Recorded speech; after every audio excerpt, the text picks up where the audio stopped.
Hello and welcome. Thank you for joining us here for our Ask an Angler for bank fishing for crappie today. So, you can go over some tips and how to's on getting you squared away to have a successful spring bank crappie fishing um, adventures around the state, wherever you can get out, whether you're fishing your local ponds or local lakes, or you're the type of person who likes to get out there and travel a little bit. We've put our crappie guide over there in the chat bar for any of you who haven't seen that yet. Um, looking give you some extra spots that you might be able to get into as far as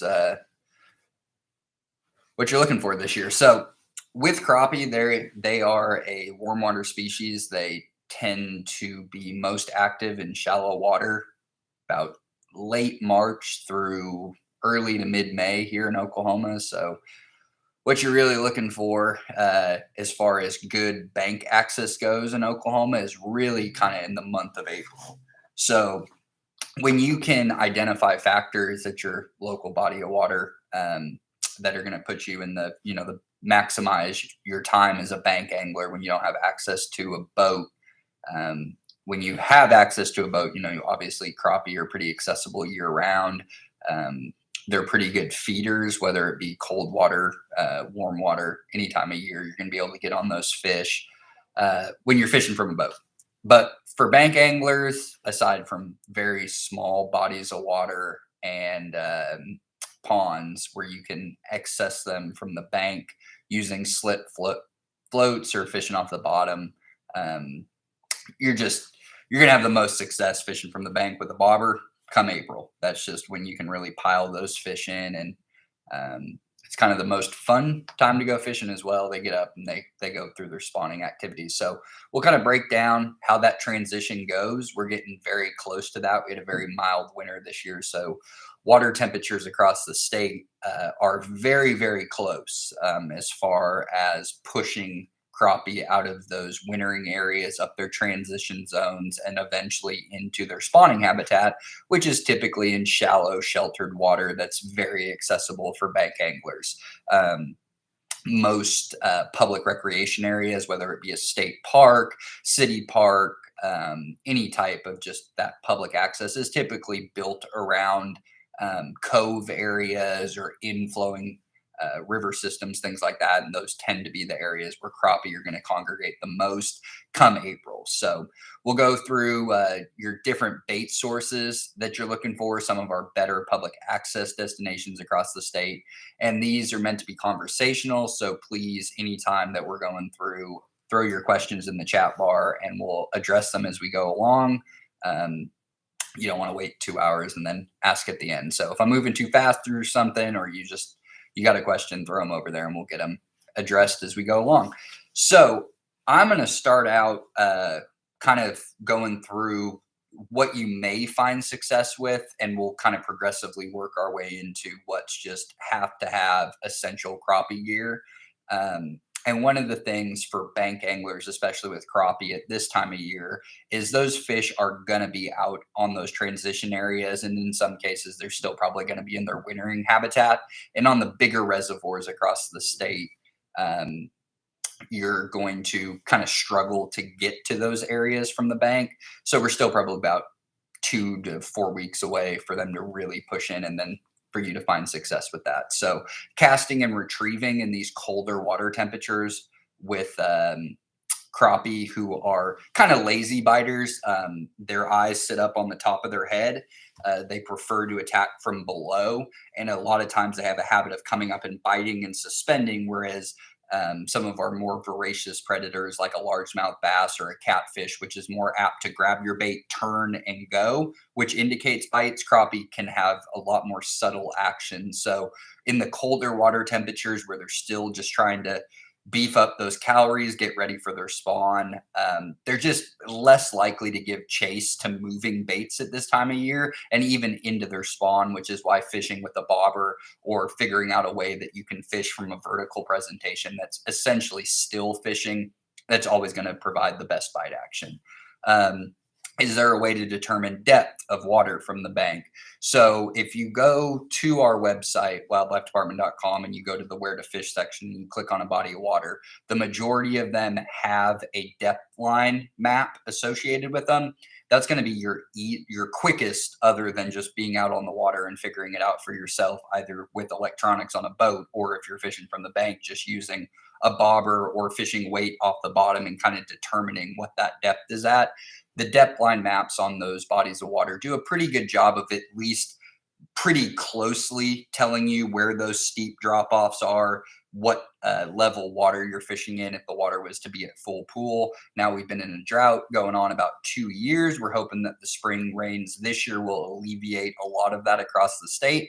But water levels, for the most part, in tailwater controlled reservoirs, which are the majority of our big reservoirs, and even small impoundment lakes, they're going to have some form of let off. And because those smaller bodies of water don't have a lot of inflow that comes into them outside of rain, most of the bodies of water across the state, especially the smaller the body of water, are very low right now, well below average. So with crappie fishing, a big key to success is stable water levels.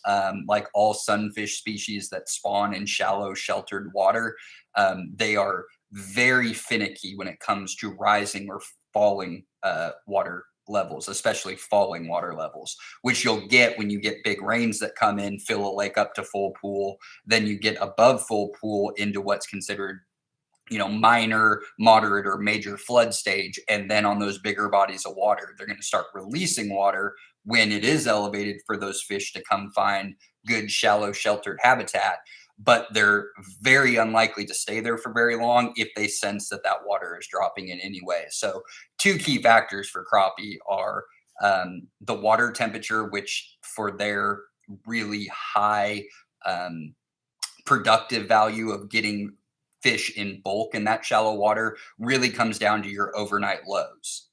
It's not so much like we can have these big swings in temperature, especially in March. Oklahoma in March is really one of those kind of wild swings that we'll get, where we'll go a few days of warm weather, 70s, maybe even 80s, and then we'll get a front that will come through and it'll drop daytime highs back into the 50s, sometimes 40s, or even 30s, depending on how violent the front coming out of the north is. So what we really look to see is when we start seeing stable overnight lows, especially over 50 degrees. And those days are pretty few and far between. When we're in March, we really start to see that level off once we come into April. So you can get those times of fish feeding up in the shallows in March, especially if you have a few days of warm temperatures, south winds, overnight lows that are hovering around 50. If we can get that for a few days, you will see some fish that will push up out of those transition areas, especially if it's windy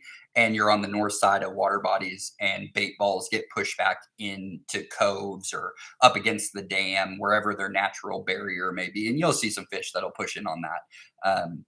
But really, the two key things to factor into bank fishing for crappie as we get into April and it becomes very productive, prolific as far as their spawn goes, you're looking for overnight lows that are in the 50s all the way up into 60 degrees with stable air temperatures that are warm, so 70s, 80s, and then water levels. And you can also go to our where to fish pages at wildlifedepartment.com, and you'll find on those, you'll also see most of them have a water level link on them, and you can go to those and it'll show you exactly what the water level is at, whether it's at full pool, below full pool. It'll show if the dam is releasing any water out, and then just paying attention to the forecast. Did we get major rains that come through that are going to rise those water levels up? And really what we're looking for at this time of year for crappie fishing is big March rains. We want to get as much rainfall as we can in March while temperatures are still relatively cool, bring our drought stricken reservoirs and lakes back up to somewhat normal level. And then we want to see that temperature bump up into the 70s and 80s with overnight lows in the 50s all the way up to 60 degrees for several days in a row with that stable water level. And that's really what's going to turn that bite on in those shallow areas. So with that and the little background on crappie, uh, let's get into our hard baits, which are going to be retrieving baits that you may find some fish with, especially if you're fishing on a body of water in an area that you may get into largemouth bass, smallmouth bass, white bass, walleye, or saugeye. There's good multi-species lures to target crappie, especially to catch some bigger size crappie. You won't catch as many, you won't get bit as often, but it can be good if you're just spending the weekend at a lake and you're just looking to catch fish, crappie being your target species, but you're not, going to turn down getting solid bite action. And you're going to find that mostly with your hard baits, things that you can do a lot of searching through the water with, casting and retrieving, working kind of drop offs and any of that area that's moving up into that transition structure that leads into those spawning areas.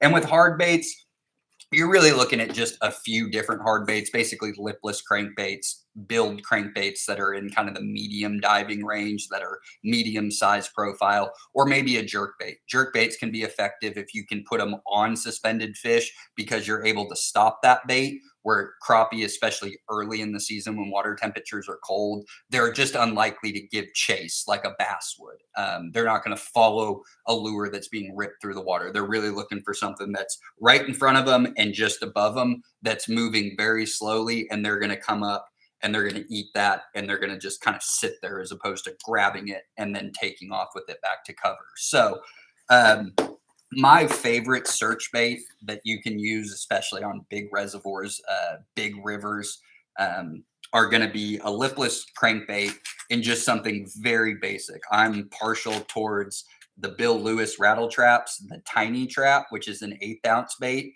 just in their silver, chrome, blackback. This is just your basic gizzard shad.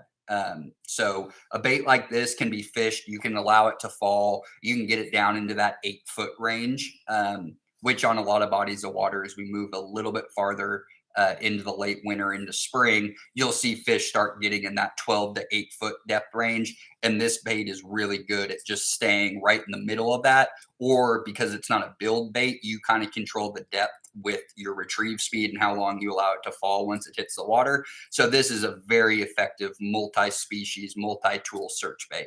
Is just something like this. But they're going to come in a few different colors.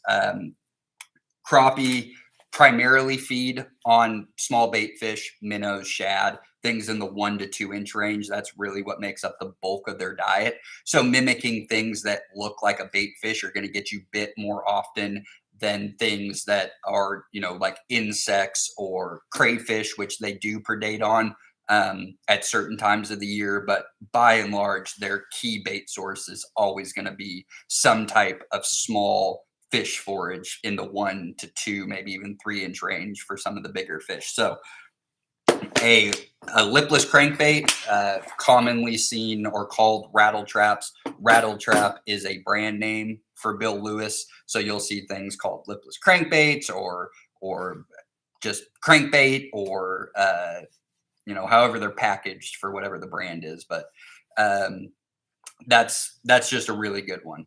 You can't go wrong with just a rattle trap in silver at any of your big lakes and rivers come March, April, and May. That's really good overall bait.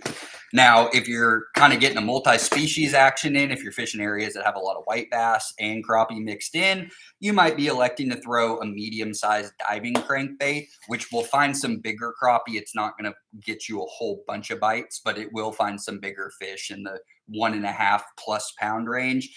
And in those cases, you're just looking for medium diving crankbaits in some type of basic minnow color, which is going to be a silver, a white, or a chartreuse.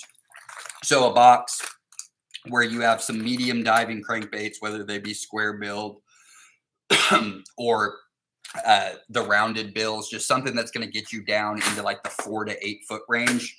That's a medium size profile. And by medium size profile, I mean something that when you hold it up to your index finger, it's not going to be a lot bigger than your index finger, just something in that kind of 2.5, 3 inch bait profile. This will pick up bigger fish. You may get some smaller fish to take a swing at, But typically, because you're working those through the water so quickly, crappie are unlikely to give chase. So you really got to be on the fish for them to grab it. Kind of on that initial dive down, they may see it coming and come up and take a whack at it. But um, then jerk bait profiles, especially bass jerk baits, tend to be a little bit too big in bait profile. But underwater, you'll get smaller size fish that are going to go take a run at these hard baits. And the great thing about the hard baits is that they have, most of the time, they have at least one treble, if not two trebles. So you have 6 hook points in the water, and when they take a swing at it, more than likely they get face plated with them. So they may have one hook actually in their mouth, but they'll have 4 other points that will hook them in the side of the face as you're retrieving them. But something that, again, is in that, inch finger size, 2-3 inches, suspending or rising are going to be the best jerk baits to use. Something where those crappie are looking for. If you get one that's a falling crankbait or jerk bait when you're using them, those fish, they're looking for them to settle and maybe even come up a little bit. So looking at suspending or rising jerk baits that are in the smaller size profiles, those are things that you may find success with early season, but you're less likely to accumulate big numbers of fish. You can get into bigger numbers of fish come the post spawn in the summer months, when those fish will retreat out to open water to school, especially at night. When predators move into that transition in shallow structure, like walleye, saugeye, bass, catfish, that will predate on crappie. So typically they'll move out to deeper water at night, and they'll suspend middle of the water column, where they're less apt to be eaten by things that can eat them. For the most part, our temperate bass species, white bass, hybrid striped bass, and striped bass, they lack, even with big size profile, the mouth to eat even a 6-inch crappie, because crappie are shaped in that more pan fish style. So it really takes a predator like a largemouth bass, a catfish, a saugeye, a walleye, something that can really open its mouth a lot more to get those fish. So they'll retreat out to that. And in the summer months, you may be able to troll crankbaits, fish jerk baits, work lipless crankbaits out over flats of grass, finding suspended schools. But when you're fishing from the bank, you're just less likely to get heavy bite activity utilizing anything other than like a lipless crankbait that you can just keep in the strike zone longer. So that really leaves us with 2 primary bait sources, 3 if we want to get into the difference between a soft plastic and something that is not soft plastic but is also artificial. We can call it 3. But really, you're looking at live bait, small soft plastic lures, and small hair jigs. Those are going to be your 3 essential types of bait that you're going to use for crappie when you're fishing from a boat or you're fishing from a bank. Those are just going to be your perfect size profiles, perfect presentations. And we'll kind of go through, what you're looking for when you get to that period, which we're not quite there yet. There's some reports across the state of some people who are catching some fish that are moving closer to shallow water, mostly boat anglers, but some bank anglers are starting to get into crappie. Typically, bank anglers have success in the winter months and these late winter months, fishing not necessarily from the bank, but off of, docks or piers, things where they can get out to deeper water. You're still essentially shore fishing. And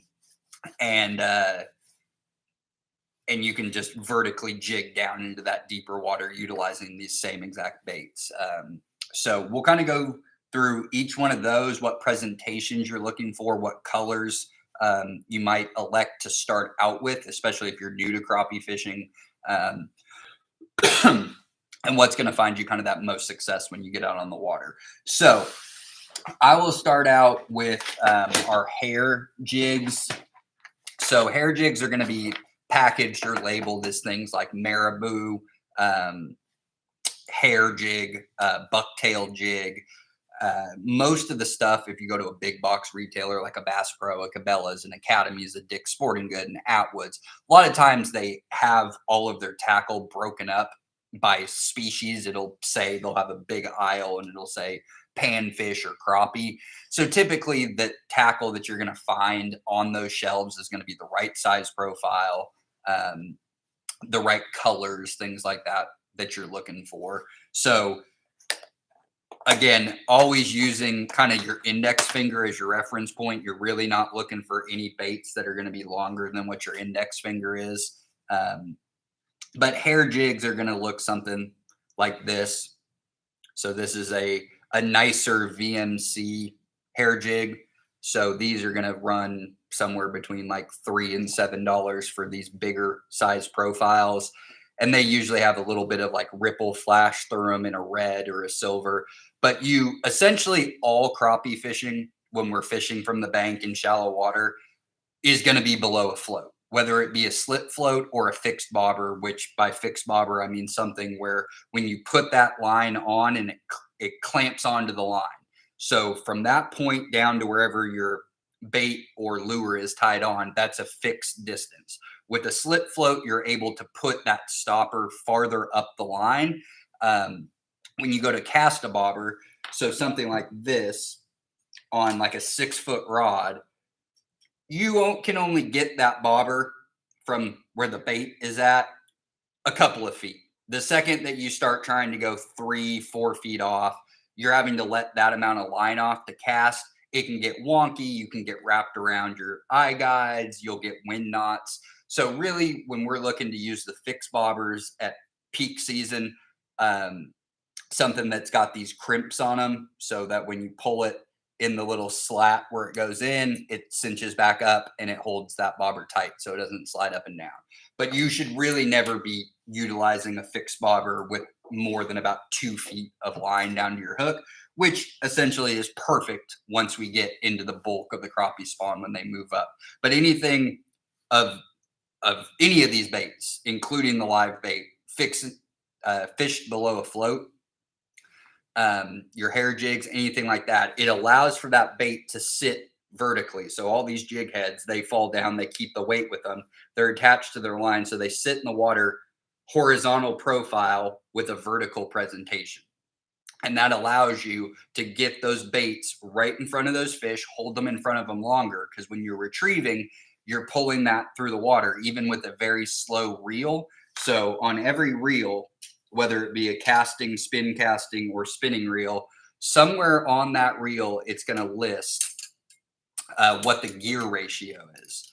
So on this one, where is the gear ratio listed on this one?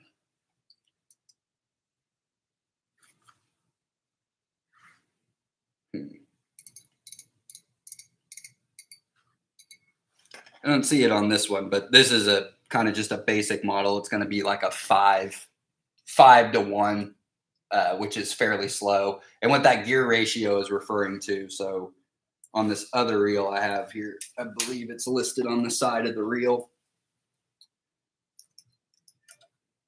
So on there, you're going to have your, I don't know if it's a little blurry, but you're going to have the line class that comes on it and the gear ratio. And on this one, it's going to say 6.2 and then :1. And what that's referring to is every time that you turn the reel handle once, the spool is spinning around 6.2 times. So that's how much line you're picking up.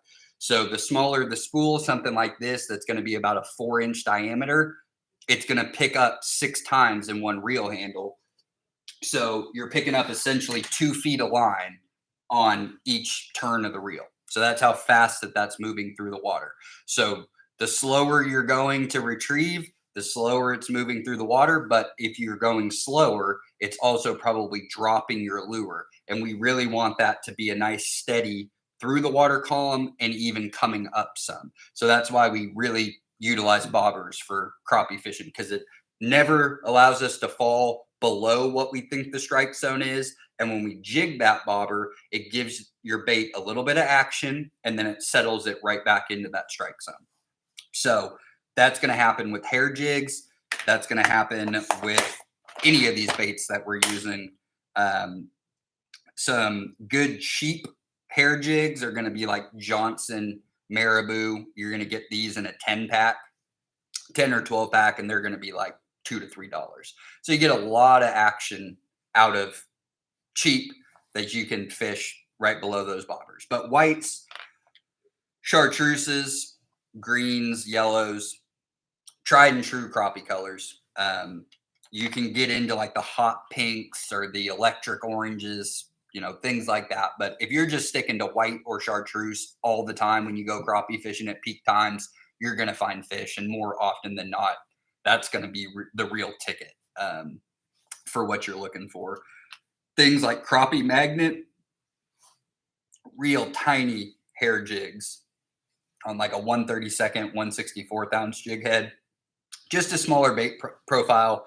But what we get out of all the things that are made with marabou, hair, bucktail, anything like that, is when it's in the water, when they're out of the water, they kind of look like, what is this thing supposed to do? They're nice and fluffy and, they don't really look really fish like. But when you get them in the water, that hair just subtly pulses, just like a fish's pectoral fins and tail fin would be doing if they were, stabilized in the water when they're sitting there. So you get that real nice pulsing action. So when you jig it through the water, kind of fans out and then it settles back in, and just the natural current and wind in the water is just going to give it that subtle action. And that's why hair jigs, especially at times of the year, cold weather, fishing in that deeper water, hair jigs are sometimes a little bit more productive than your soft plastics.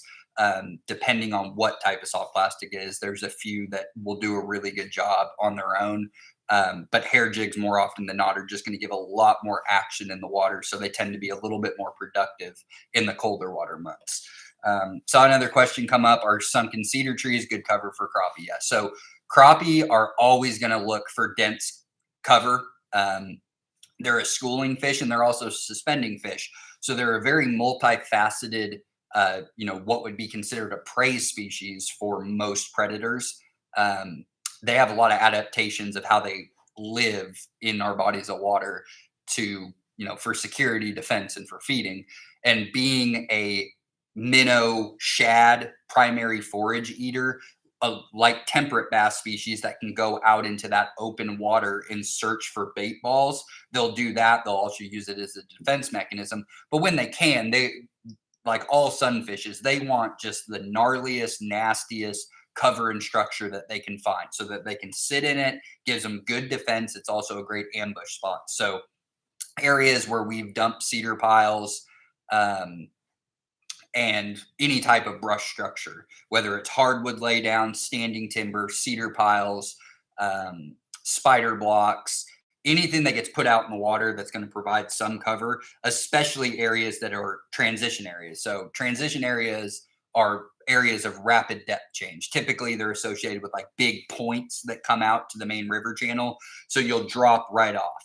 And what you're looking for, if you look at like a depth line map, the closer the lines are together on a depth line map, the quicker the change of depth is, which is usually in relation to a channel drop off, a big ledge. Oklahoma doesn't have any natural bodies of water. They're all rivers and creeks that have been impounded. And so there's usually either one or multiple river channels or creek channels that make up the main body of the lake. So at one time, there are these creeks and rivers that were flowing naturally through, they get impounded, and then it floods all the area around it. And so you have these main river channels that eventually silt in, some lakes more so than others. And that's what those fish really use as their highways. They relate to those ledges and they use them to travel great distances, to move between different seasonal habitat as well as feeding and spawning habitat. So what we look for are, when we get back into these coves, which are old creek arms or old drainage ditches, they're going to have some type of definition that's out in the middle that leads out to the mouth of what it is. And then from there, you're going to have steep hillsides or things like that that are going to create that opportunity for fish to utilize going up into shallow water, because they need a path. They don't want to just swim through open water until they hit shallow water. They're looking for things to relate to. So areas that are going to have woody laydowns or cedar piles or big boulder fields that come off of these big drops, they're going to utilize those as they come from their wintering habitat into those shallow water. So the more cover and structure you can find in relation to where that spawning habitat is. And crappie prefer hard bottom to spawn. So they're looking for areas with rocky outcroppings, hard gravel, hardwood logs on smaller bodies of water that may not have the rock. They will look for logs that have been laid down and they'll spawn right on top of those. So when you can locate areas of shallow water back in coves, going out, especially during the wintertime. Wintertime in Oklahoma is a great time to go look at a lake because we typically have winter drawdowns. And then in years like now where we have drought, um, you're going to be able to see a lot of the exposed what should be underwater, and that gives you a great look at what that habitat is, what's that substrate once that water level fills up, and you can identify the difference. You may walk out into a public access area that's got a big fishing jetty or a big long point, and on one side you have a cove that's got mostly kind of shallow, very shallow gradient that goes out, and it's mostly sandy, maybe some mixed bottom. And then you look at the other side and it's got more of the steep dropout off into either a channel or close to the dam or anything that's going to lead out to that open water. And on its shoreline, you find some big, rocks that are out there that are flat, or just a bunch of gravel or cobble that's lining the banks, or you see a bunch of logs that are laid down. Those are going to be the areas that come to spawn. The majority of the fish that are out in that wintering habitat and transition zone, they're going to favor going that way on one side of the jetty as they do to the other, just because of spawning habitat. So putting those pieces together as a bank angler are always going to help lead to success for longer periods of time during the crappie action that's starting right now, with fish moving out of the wintering habitat, sometimes up into really shallow water to feed, and then retreat back out as we get into night, or they're just slowly moving their loose schools up that transition structure and hanging out there for several days and just waiting for those water temperatures to improve, waiting for water levels to come up. And then once we have the three key ingredients for them of the stable water temperatures where they want them, and good weather patterns and that light cycle, especially I think it's this coming weekend that we get into skipping forward. We'll get that extra hour of daylight, and that's really going to kick off fishing activity in the state. You get just that one extra hour in the evening that really starts to warm up water temperatures a lot faster. And that's really what they're looking for. Another question that was over there, can you talk about different methods to set a fixed depth? So yeah, so perfect transition into baits that we're looking to fish. What are going to be your bread and butter from now through about the middle of May, depending on the body of water, as those crappie move up to get into spawning position. And that's going to be either like the hair jigs that we just talked about, or our soft plastics, or our live bait, and then measuring your depth. So if you're looking to fish right now, you're looking for transition areas. Unless we get lots of days in a row of those warmer water temperatures, because it's been 80 degrees, which in the central and northern part of the state we really haven't hit yet. The southern part of the state starts to kick off a little bit sooner than the rest of the state. So you're going to see crappie up in the shallow water towards kind of the end of March, typically early April, whereas the rest of the state really doesn't get going until about the beginning to middle of April, and then running all the way through, depending on the size of the body of water, how many crappie there are to complete their spawning cycle. You could be looking at a 1 week great window all the way up to a month worth of great fishing. And what you're looking at for depth, basically. So right now, because we're cold, water temps are hovering anywhere in the high 40s in some places, all the way up to the mid to high 50s, just depending on what part of the state you're in. The higher we get up into those 50s, you're going to see crappie start getting fairly close to the bank. And by fairly close to the bank, I mean at least within casting distance in one shape or another. So fixed bobbers are easy, right? You snap on that fixed bobber. I prefer to use stick bobbers. So something in a very small size, like a 1/32 or a 1/16 ounce jig head, is really all that's necessary if you're using a fixed bobber, because it means you're probably fishing at least a foot up to about 2 feet. You might be fishing some instances. If you're in a pond or a small reservoir, you might only have your bobber 6 inches above your bait just because you're in such shallow water that those fish are looking to come up and hit. Um, but when it comes to like something like a slip float, depending on where you're purchasing your equipment from, big box stores are just going to have more of a selection.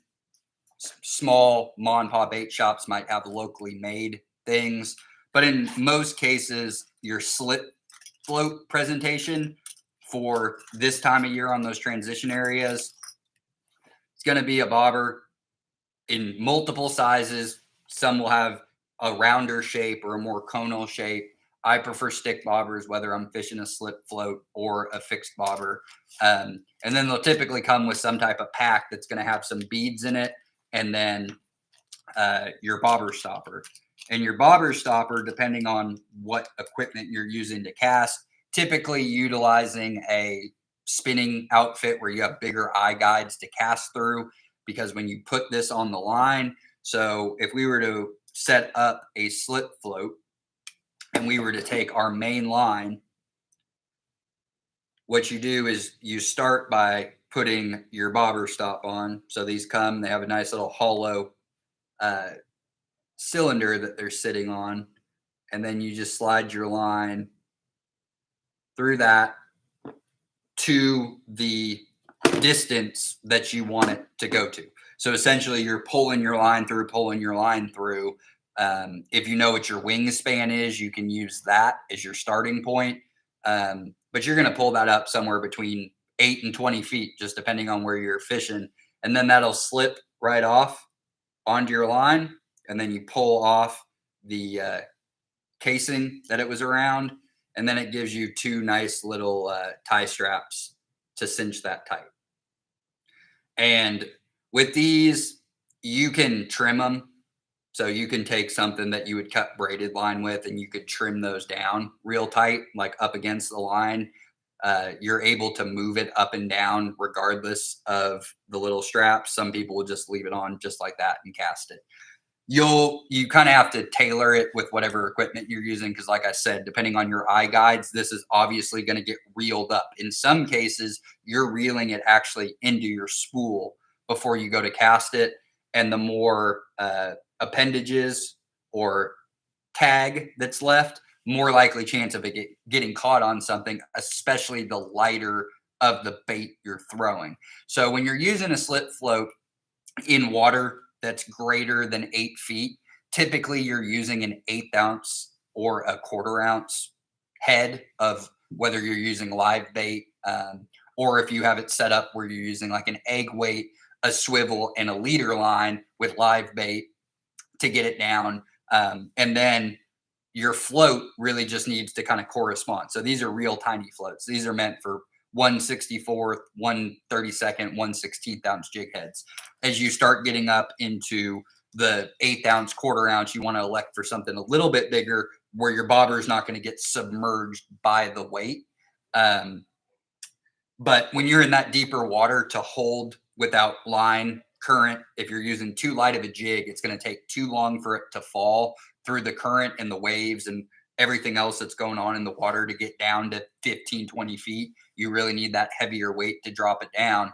But the great thing about stick bobbers, whether it's a fixed bobber or a slip float, is because crappie have a tendency to bite upward and suspend, you don't get a good bite indicator, especially if you're not using live bait. If you're using a live minnow, that fish is going to suck that thing down its gullet. It's not as important what bobber you use, because they're going to eat the fish. But when you're using artificials, where the fish gets a hold of it, realizes it's not real, if it's not hooked already, it's going to spit that out.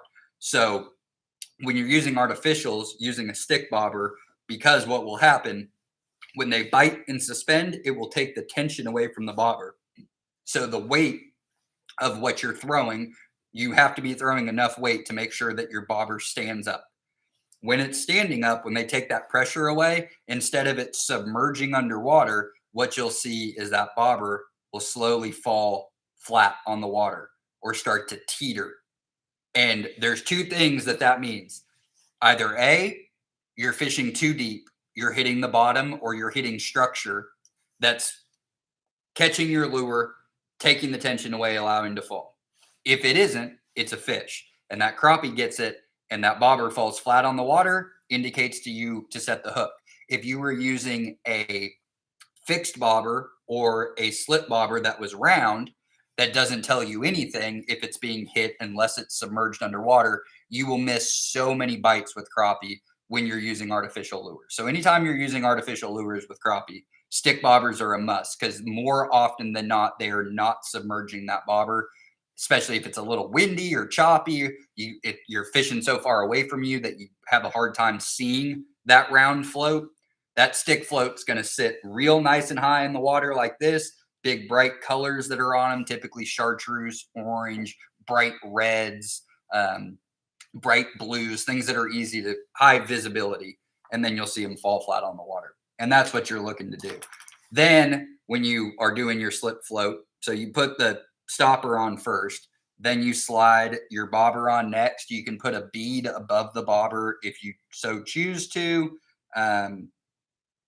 I typically just put one on the bottom to make sure that I don't run over a real small jig head. So like a 1/64 or a 1/32 ounce jig head, depending on the make and model, might be just a little bit too small. And depending on the size of the slip float down there at the base, where this line is going to come out, sometimes that opening is big enough that it'll go up and over your jig head, which can cause casting problems and other problems when like you're retrieving. On one that's this small, you really don't need a bead if you don't need it because the jig head that you're going to use isn't going to go up into that opening. But if you were to pull this all the way on, you can slide the little beads that come in there, those little orange balls, and you'd slide that on and it would sit right below. And then you cast out. And then as that jig sinks, it pulls the line, it pulls the line, it pulls the line until you meet your bobber stop. And so however far you set that bobber stop is now your fixed depth.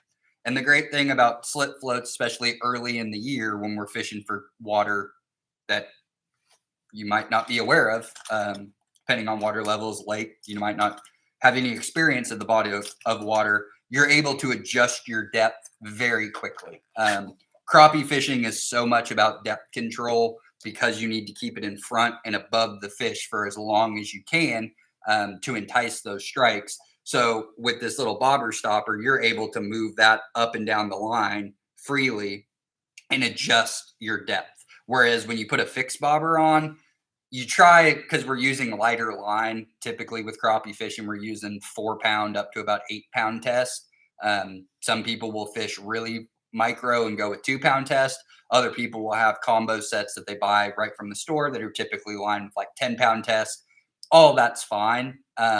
But the smaller the line with any type of fixed bobber, especially circle bobbers that have a clip on the top and on the bottom, it really does damage to your line, whether that be fraying it, just putting kinks and things like that. So moving a bobber up and down that's fixed, that's been sitting on it for a while, is going to do a lot of damage to your line. And what will end up happening is you'll move it up your line and you'll hook onto a fish. And that kink or crease that you put in your line will be between the bobber and where you tied on to your hook. And what will end up happening is it'll fray. You hook into a decent sized fish, it runs into some structure. Maybe it doesn't even need that much, and your line will snap away from your hook, which is where you never want your line to snap. So slip floats kind of take that out of play. So this time of year, utilizing slip floats out in that deeper water, that's going to be the easiest way to fish a fixed depth without running into some of the casting problems or other things associated with using a fixed bobber in deeper water.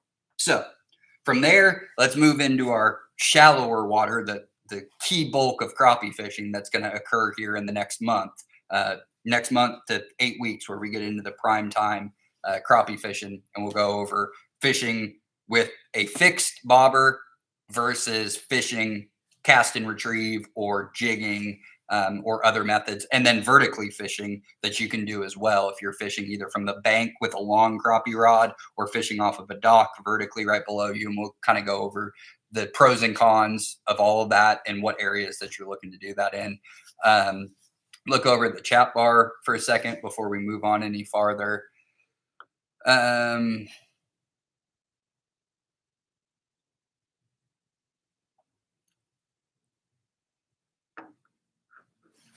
so you're okay. Think we covered all that. So let's move into shallow water. So now we're talking about crappie spawn. Crappie are up shallow in that last week or two of their pre-spawn when they're up in that warmer water, identifying areas to fish first. So no matter where you're fishing, the north end of the water body, whether it be a pond, small impoundment, or big reservoir, the north ends of those water bodies are going to warm up quicker than the southern ends of the body. They're typically shallower. They get more sunlight at this time of year. And because they're shallower, more sunlight, typically a little bit more turbid, they're going to warm up a lot faster.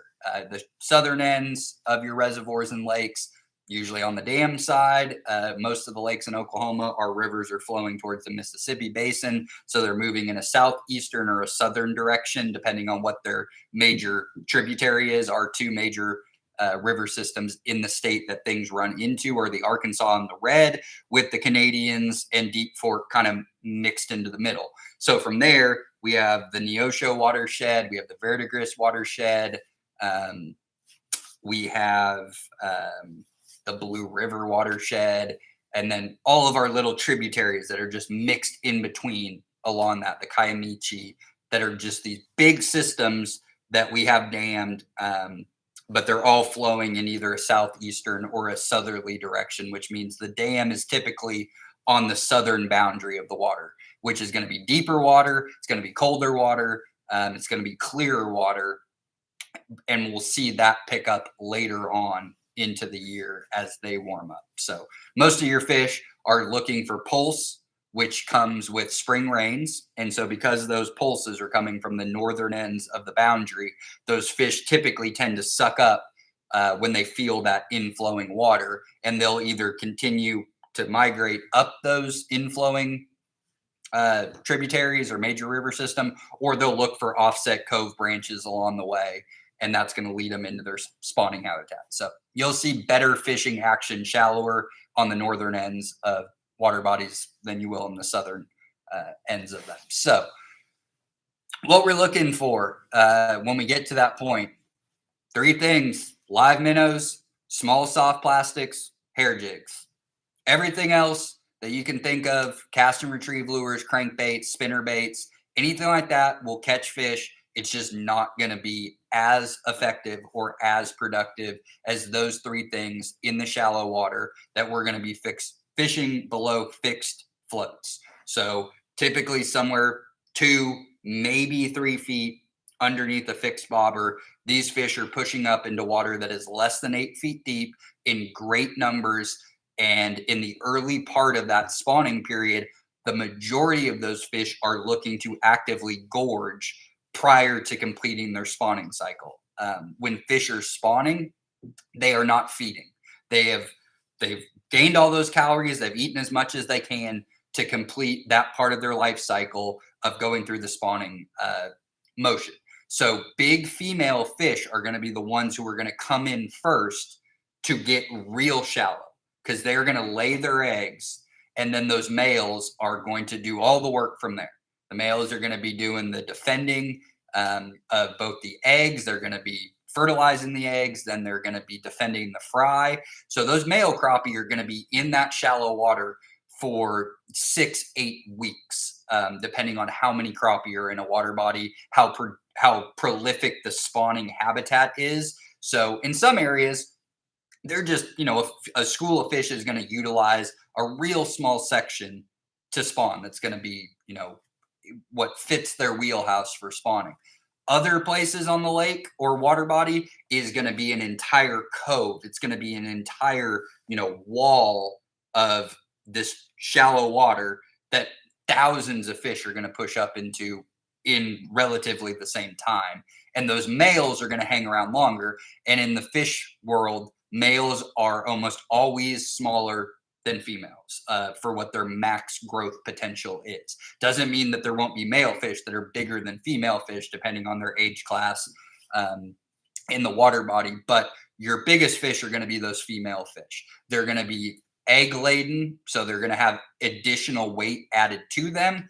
Crappie are not what is really uh, referred to as like hard fighters. Even the bigger fish, 3-4 pound fish, they're kind of like anybody who trout fishes around the country, like cutthroat trout. They just kind of give you kind of a wet hot dog action in the water. They don't have those big shoulders on them. Even the bigger fish that get broader have the big mouths on them. They just don't tend to use their body shape the way that like a bluegill or a green sunfish or a hybrid sunfish will do, or a big red ear, or like largemouth, smallmouth, spotted bass will do. So of the sunfish species, they tend to be the weakest fighters, which allows you to use lighter action tackle and rods and be able to land those bigger fish a lot easier. But you will see those female fish up first. They're going to be gorging first. They got to make sure that they get all those nutrients to fully bring their eggs to viability before they lay them. So you will see them around those spawning habitats a little bit earlier than those males. So typically when we start to see that shallow bite kick off for the pre-spawn, you're seeing bigger size fish get caught. Then as you start to see fish caught in major bulk, you're going to get a mixed bag of male and female, heavily weighted towards the male, which on a good body of water that's got good size structure, those are still going to be fish that are in the half pound up to, pound and a half, 2 pound range, with some of those females averaging a pound and a half up to 4 pounds. And that's kind of what you're looking to see as they move into that shallow water. But because those males are there to do all of the work, essentially, you get this prolonged bite activity in very condensed shallow water. So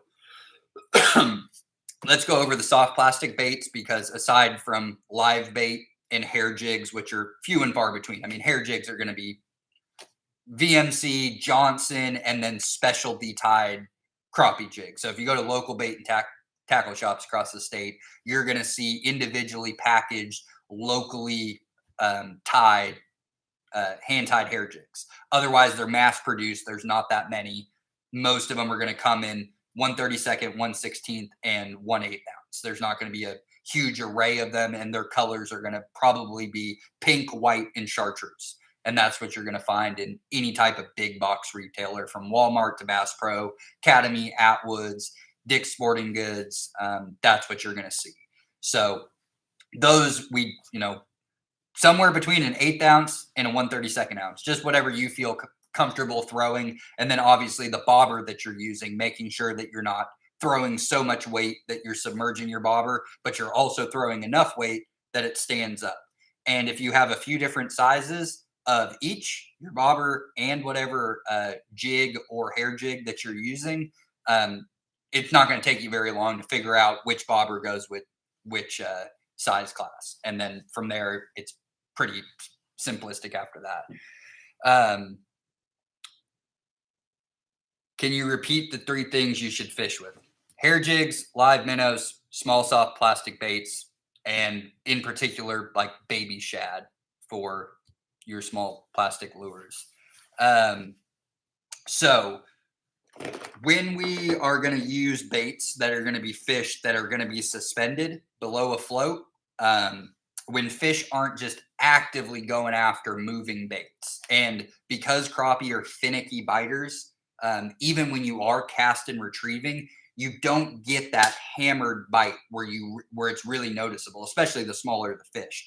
And you may be dealing with a lot of different environmental factors, whether it be waves, current, wind, vegetation, lots of things that can, trick you up between what's a bite, what's the bottom, what's a bite, what's grass, what's a bite, what's, wind pulling or current pulling, or different changes in current. When you run a bait like in moving water from a seam or an eddy back through moving current, it's going to feel like a bite when it hits that water. So when you are fishing swimming lures, you're sticking primarily to small swim baits small curly-tailed grub or bumper-tail grubs, or things like sassy shad that are in a real small variety. Tubes. Tubes, you can kind of work through the water and pulse them. So here is a box of some full-bodied tubes and some swim baits. You can see a lot of chartreuse over here. And then when we get into kind of the sassy shad style baits, chartreuses, olives, silvers, and blacks, darker natural colors, especially early in the year. So as we're moving into the pre-spawn, we're really trying to mimic whatever the local natural food source is as closely as possible, which in most cases, small minnows and shad. And in most cases, those are going to be fish that are going to be silver sided, maybe have that iridescent mixed in with that kind of silver sheen. So that's like a chartreuse or a purple that it gives off. And then they're going to have darker backs. They're going to have, you know, tending towards being more of a darker green. And that's all just dependent on the water clarity. So it's going to change from body of water. So blue backs, green backs, and black backs. Those are, if you're using a dual colored soft plastic, that's what you want the top of the lure to be. Something in a like that olive color, something in that bluish gray color, or something that's in a black. And then in maybe clearer water where fish are able to get a little bit more vibrant colored, something that's got more of the blue with some orange in it, or some black and chartreuse, something like that. But really, any of those colors, people will get into debates on color for crappie. We're out there, we're hitting them on one color one day, and then we had to switch colors the next day. You know, to each their own. A lot of times it's just fish aren't biting. Like with anything, when you fish in the late winter, early spring, super susceptible to all sorts of environmental factors, whether it be air temperature, water level, light cycle. All these things play key ingredients into fishing success as far as fish willing to take artificial lures predominantly. Other times you're just fishing live bait. You can never go wrong with live bait, even when, you know, artificials are working. Why we use artificial lures for species like white bass, crappie, largemouth bass, sunfish, because we get to these certain periods of the year where it doesn't make really ideological or financial sense to use live bait. Most of the time you get live bait from the bait shop, unless you're throwing a throw net and catching those perfect size minnows or shad. Most of the time you throw a throw net out there, you're catching shad that are in the 4, 5, 6, 7, 8 inch profile, which is way too big for crappie. So you're buying minnows at a local bait store. Well, you're going to be paying for a dozen minnows or 2 dozen minnows, and you're going to be through those like that, because it's just that time of year where these fish are, you know, actively engaged in feeding. And that's where the soft plastics make more sense. They're cheaper. You can buy them in bulk. It takes very inexpensive equipment to go crappie fishing or white bass fishing, very basic equipment. So because of that, it makes more sense to use artificial lures as we get into the heart of that crappie spawn.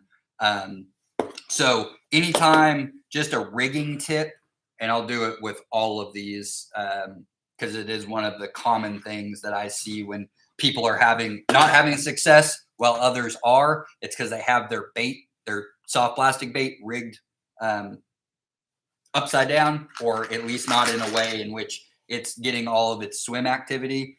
So box of jig heads, you know, you're going to vary on where you're fishing and what you like to use. I am a big proponent of smaller. I will always start off any type of fishing I'm doing with the smallest weight, smallest size lure that I can use. It's always easier to size up when you're catching fish. The only thing that stops big fish from eating something is the size of its mouth. So obviously, the bigger the bait, the bigger the fish you can catch, only because those are the only fish that can inhale that bait.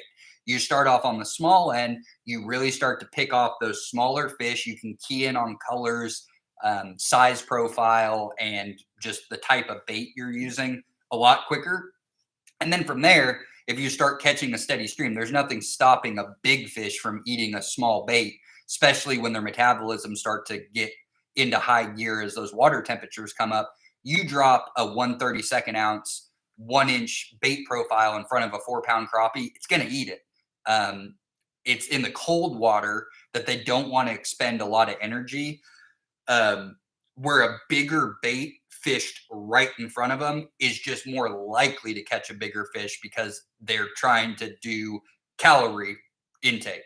How many calories do I have to spend versus what I'm actually eating? Um, but when their metabolisms kick off in the pre-spawn, that all goes out the window.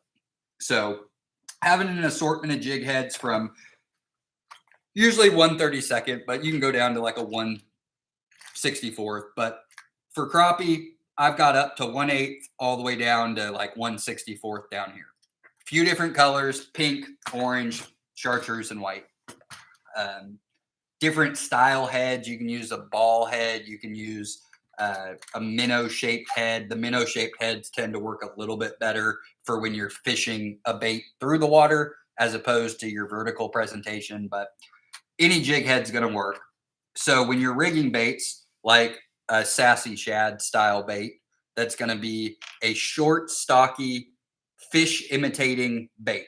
It's going to have a little bumper or paddle tail on the back end. That's what, as it moves through the water, it kicks. And when they're sitting still in the water, if this is just suspended like this, just with a little bit, even on still water, there's always going to be current somewhere, either based on what direction the wind is blowing, because they have a gate or any type of let off from the dam, or there's inflowing water. There's just always going to be movement in still water. So when these things sit idly in the water, because these bigger plastics taper off into a very narrow, thin area that connects the main body to the tail, even when this thing's sitting still, that tail is still going to just vibrate in the water, which will draw strikes.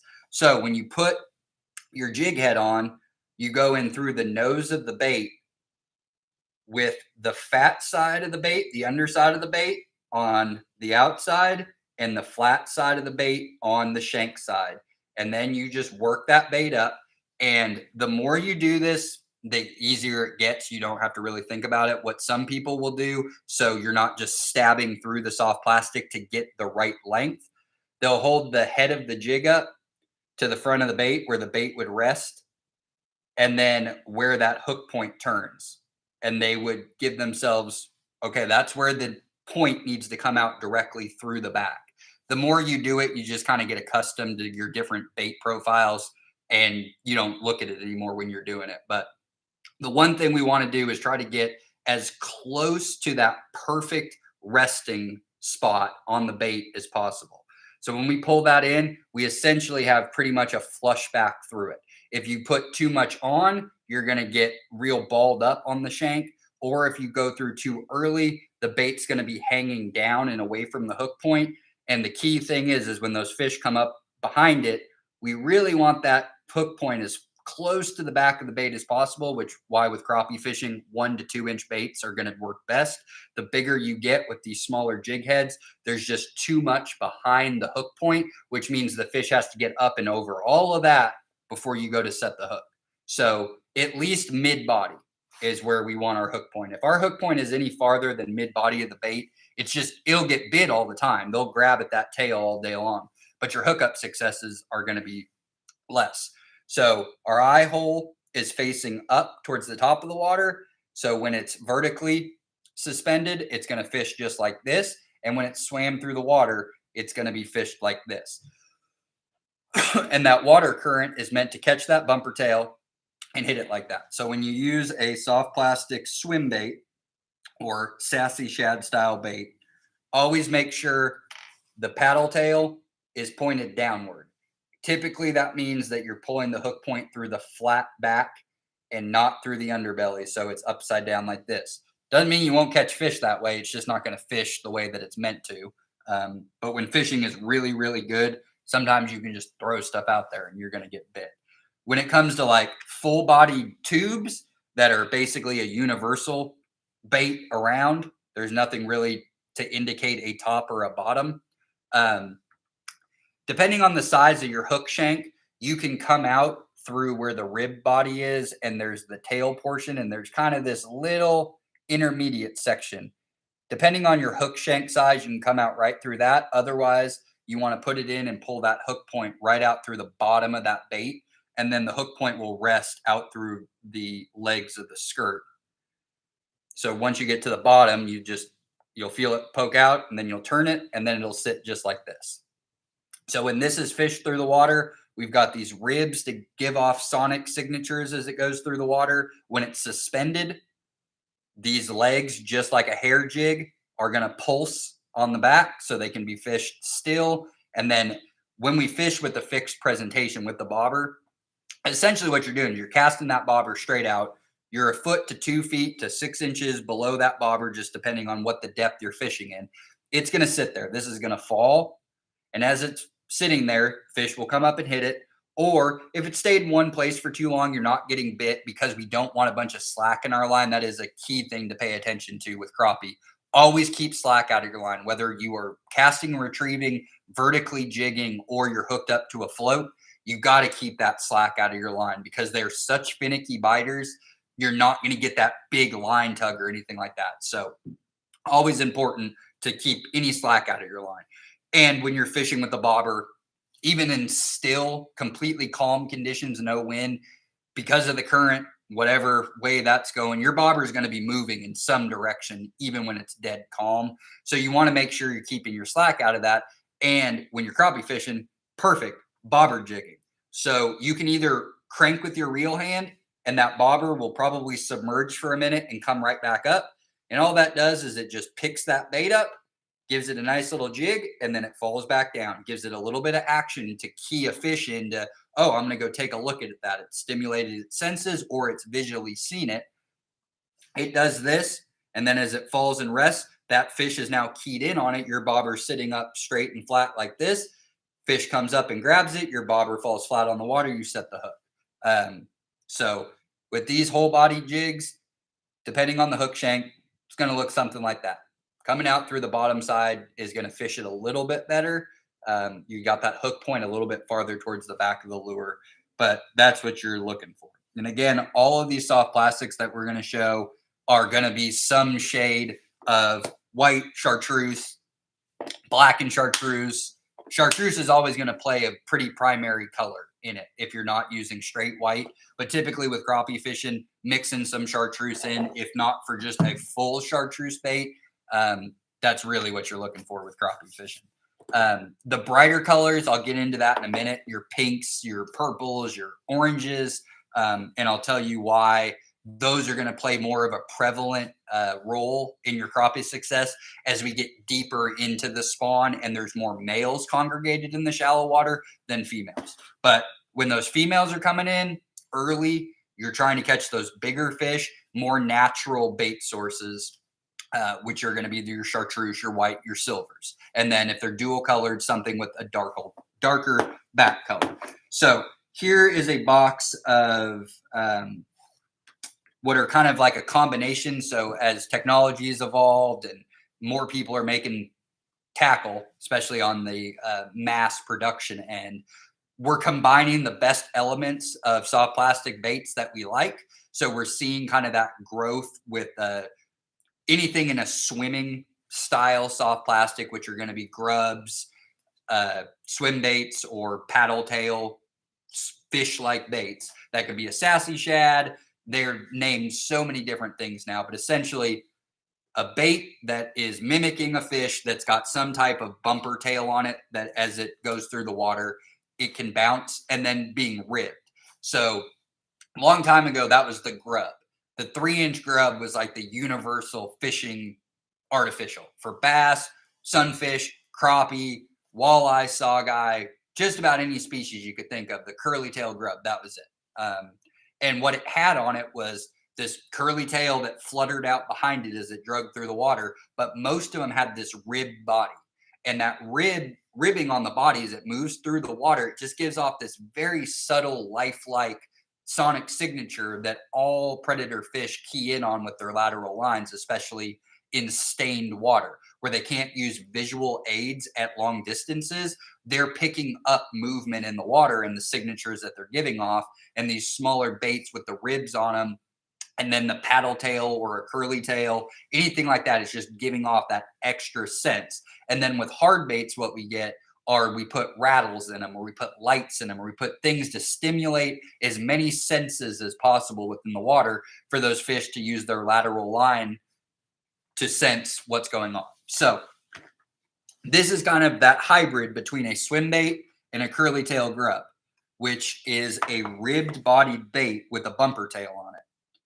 So you have that bumper tail like a swim bait, but you also have that small, kind of narrow, very uniform shaped body that's got the ribbing on it to get essentially extra action out of it. You're getting that kick of the paddle along with what is great about the grub, which is those ribs on the body. And something like this, again, when it sits vertically in the water, it's going to do this. That tail is just going to pulse just a little bit. And then when you're swimming it through the water, it's going to be real nice and tight wobble going through, and you can get bit, especially as we get later on into the spawn, by casting and retrieving. But naturally colored, these black, dark baits that have that chartreuse on it, or more other naturally colored baits like a white with the chartreuse, something that's more in that shad, or just something that's in kind of like a green pumpkin. Different brands are going to be labeled something, but an olive to a green base, some black flake in it. All these baits are essentially the same. They're just taking different aspects of good soft plastics and putting them together in different forms. But so with these though, for rigging, again, because you have a paddle tail on it and you don't have a flat back versus a big round body, hold it up like this, look at which way the tail is pointing. If your connector tip goes to here, and then the majority of that tail is face downward, this side of the bait is your bottom, the other side of the bait is your top.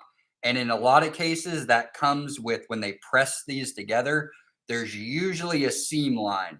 Not always, but usually there is a seam line on the top and the bottom, which is pretty easy to get. This one is the opposite. This one's seam lines are center of the body. So that's why it's important to look down, see which way that tail is facing. And then when you put that jig head in, you're going down. With these are perfect because of the size of most shanks of a jig head. It's going to come out right in that little transition area at the end of the tail, which puts that hook point very close to the back of the bait, which is always important with crappie fishing. The closer you can get that hook point to the back of the bait, the more successful hookups you're going to have when you're getting bit. But that'll slide right on there like that, and it'll look something like this, where the hook point, head, eye hole are faced up, paddle tail is face down.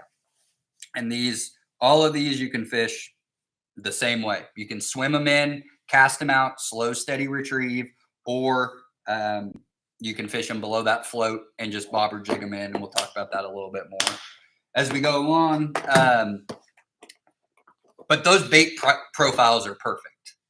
They're averaging that inch and a half bait profile, which is going to catch more fish. You're going to get bit more often. You're going to have hookup success more often than if you were using something in more of the 3 to 4 inch grub range, which is only going to be able to get hookups on some bigger fish. So these style grubs, that the actual grub itself is more down towards the knuckle.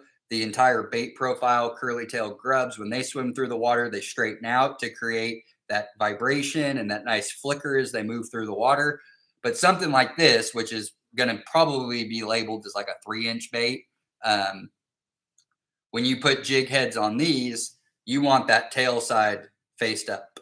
So it catches all that water when it comes through, and it allows it to twist. And most of the time with curly tail grubs, that seam line is right down the tail side. So when you put that jig head in it, you go in through that nose, and then you can run it right down a seam line on the top of the bait. And then when you pop it out,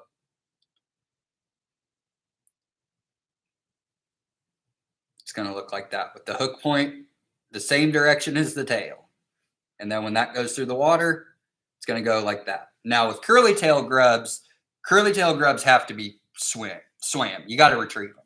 If you let this sit in the water like this, you're not going to get any tail action out of it when it's sitting in a vertical presentation. So as it's sitting below a float like this, horizontal in the water, that tail is just going to kind of hang like that. It would take a lot of current to be able to pull that tail back and get it to flicker in the way that it should.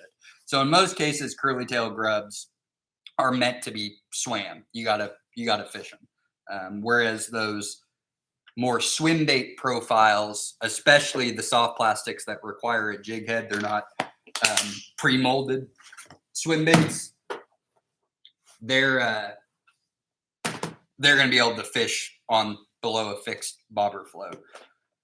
So some grubs that are more in line with what I like to fish bait profile wise as curly tail grubs, and most of this stuff again is going to be labeled as crappie. It's going to say Crappie Max if it's Bass Pro, or if it's Strike King, it'll say Slab something, but they're usually always on a panfish or crappie aisle in those big box retailers. So here's a bunch of curly tail grubs in an assortment of color, but these are a lot smaller. These are going to range in a body size that's more of like an inch, with the tail bringing it to, they may label it as 2 inches, but for all intents and purposes, this bait profile is a lot closer to that 1.5 inches, which is that perfect size range. And with these, again, you're going to have to fish these. It's a little bit smaller tail. So if it is sitting in a horizontal position below that vertical presentation that you've got going on, whether it's below a dock or below a bobber, you'll get some jigging action out of it as it goes through the water and it flickers. And when it's sitting still, if there's a lot of wind or current, this tail is not very big. So it doesn't take a lot to pick it up to give it that flickering action that it needs. But again, in most cases, going to have to swim these. But because these are so small, these are perfect for throwing on like a 1/32 ounce or a 1/64 ounce jig head, something that's got a super slow fall rate. And that's going to be great from big reservoirs all the way down to ponds. And you're able to keep this thing off of the bottom and moving through that strike zone at a very slow rate of speed, where you're just barely retrieving it because of that real light jig head. So for something like this guy, you could throw it on real small 1/64 ounce jig head, something that's real tiny like that, but that head matches up perfectly with these small baits. And again, tail side is the side we want the hook point coming out. So you just slide that in the head, bring it down about mid body, and then pop it out, work it up above that collar, and then it sits on like that.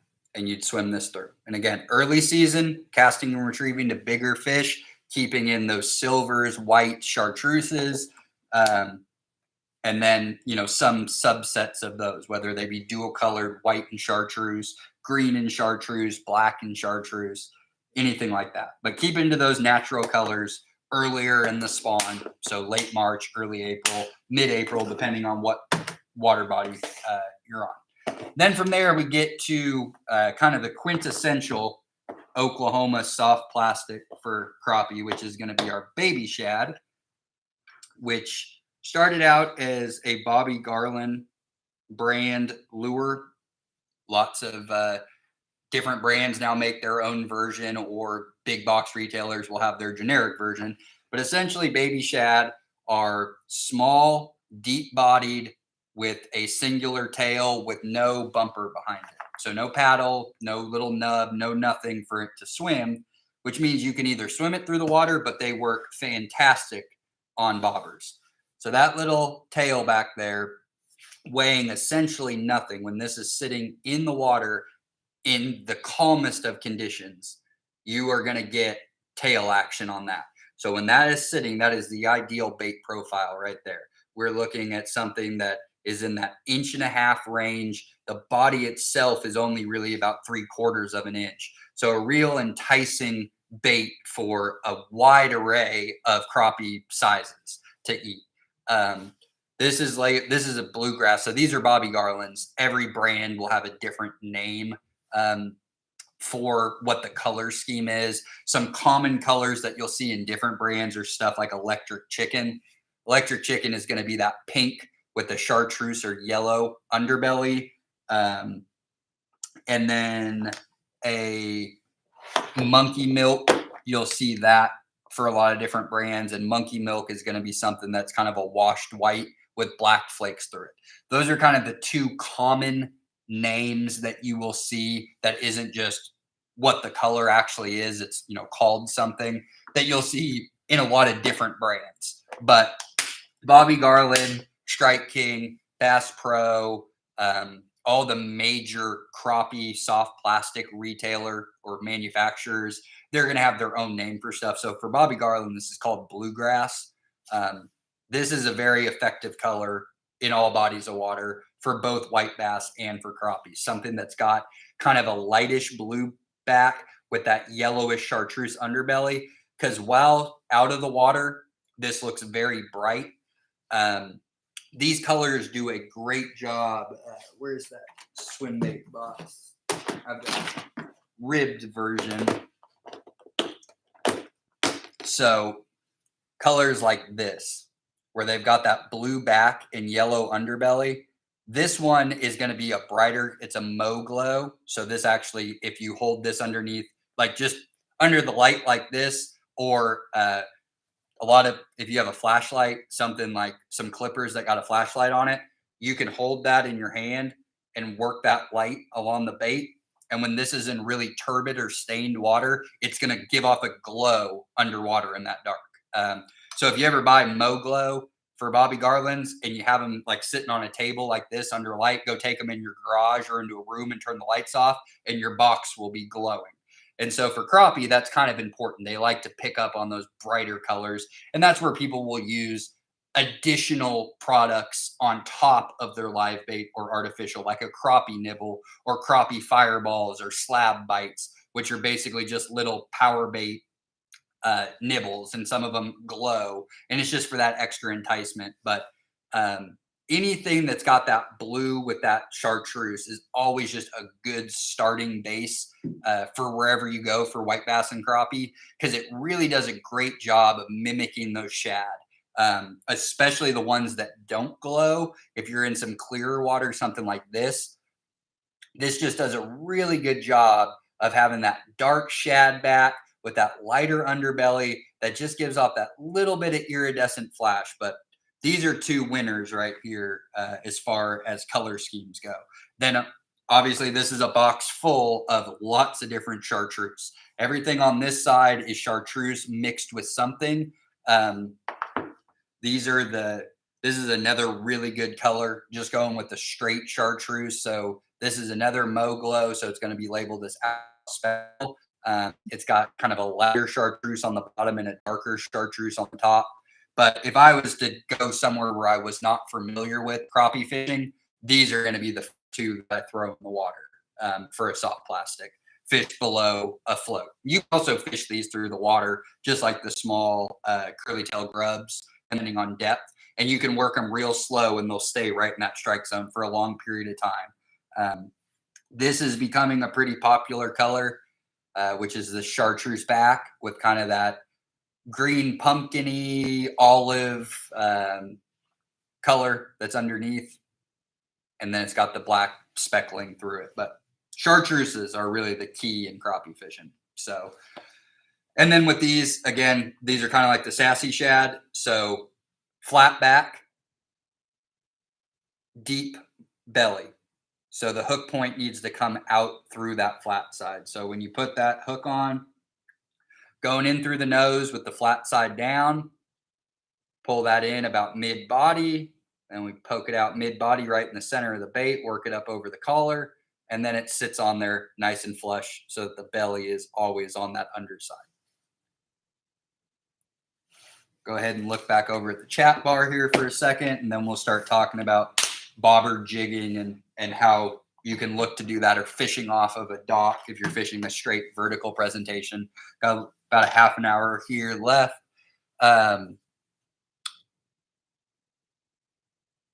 Yeah, so tackle box, yeah, they're just basic Bass Pro tackle boxes for the most part. Good little snap clips on them. Fairly inexpensive compared to some of the Plano that you get real good like waterproof seals on. But you can keep your soft plastics in a bag. All of this stuff is kind of our fishing encyclopedia of different baits. So I keep them in tackle boxes, but most people would just keep them in the plastic containers or plastic sacks that they come in, and um, have a maybe a little small plastic tackle box with jig heads in it. But um, what color jig head is best to use with those? So in most cases, I try to use a jig head color that matches relatively the bait that I'm using. So something like this, which is like black and chartreuse, I'm going to use a black jig head or I'm going to use a chartreuse jig head. I'm not going to throw a pink or an orange jig head on it. So you're just trying to match your bait all the way through. Uh, Jig heads have the eye on them. I mean, all the round ones for the most part will as well. Uh, some of them have like an actual eye with that red and black on it.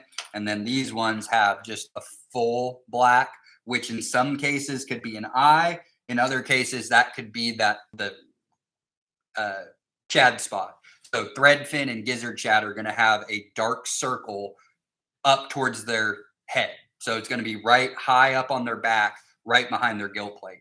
And so when you're fishing a bait, sometimes that little dot indicates this is shad moving through. In other cases, it's meant to be the eye. But in most cases, the color of the jig head, I'm just trying to match it closely with whatever color bait that I'm using, something that is close to it. When in doubt, chartreuse.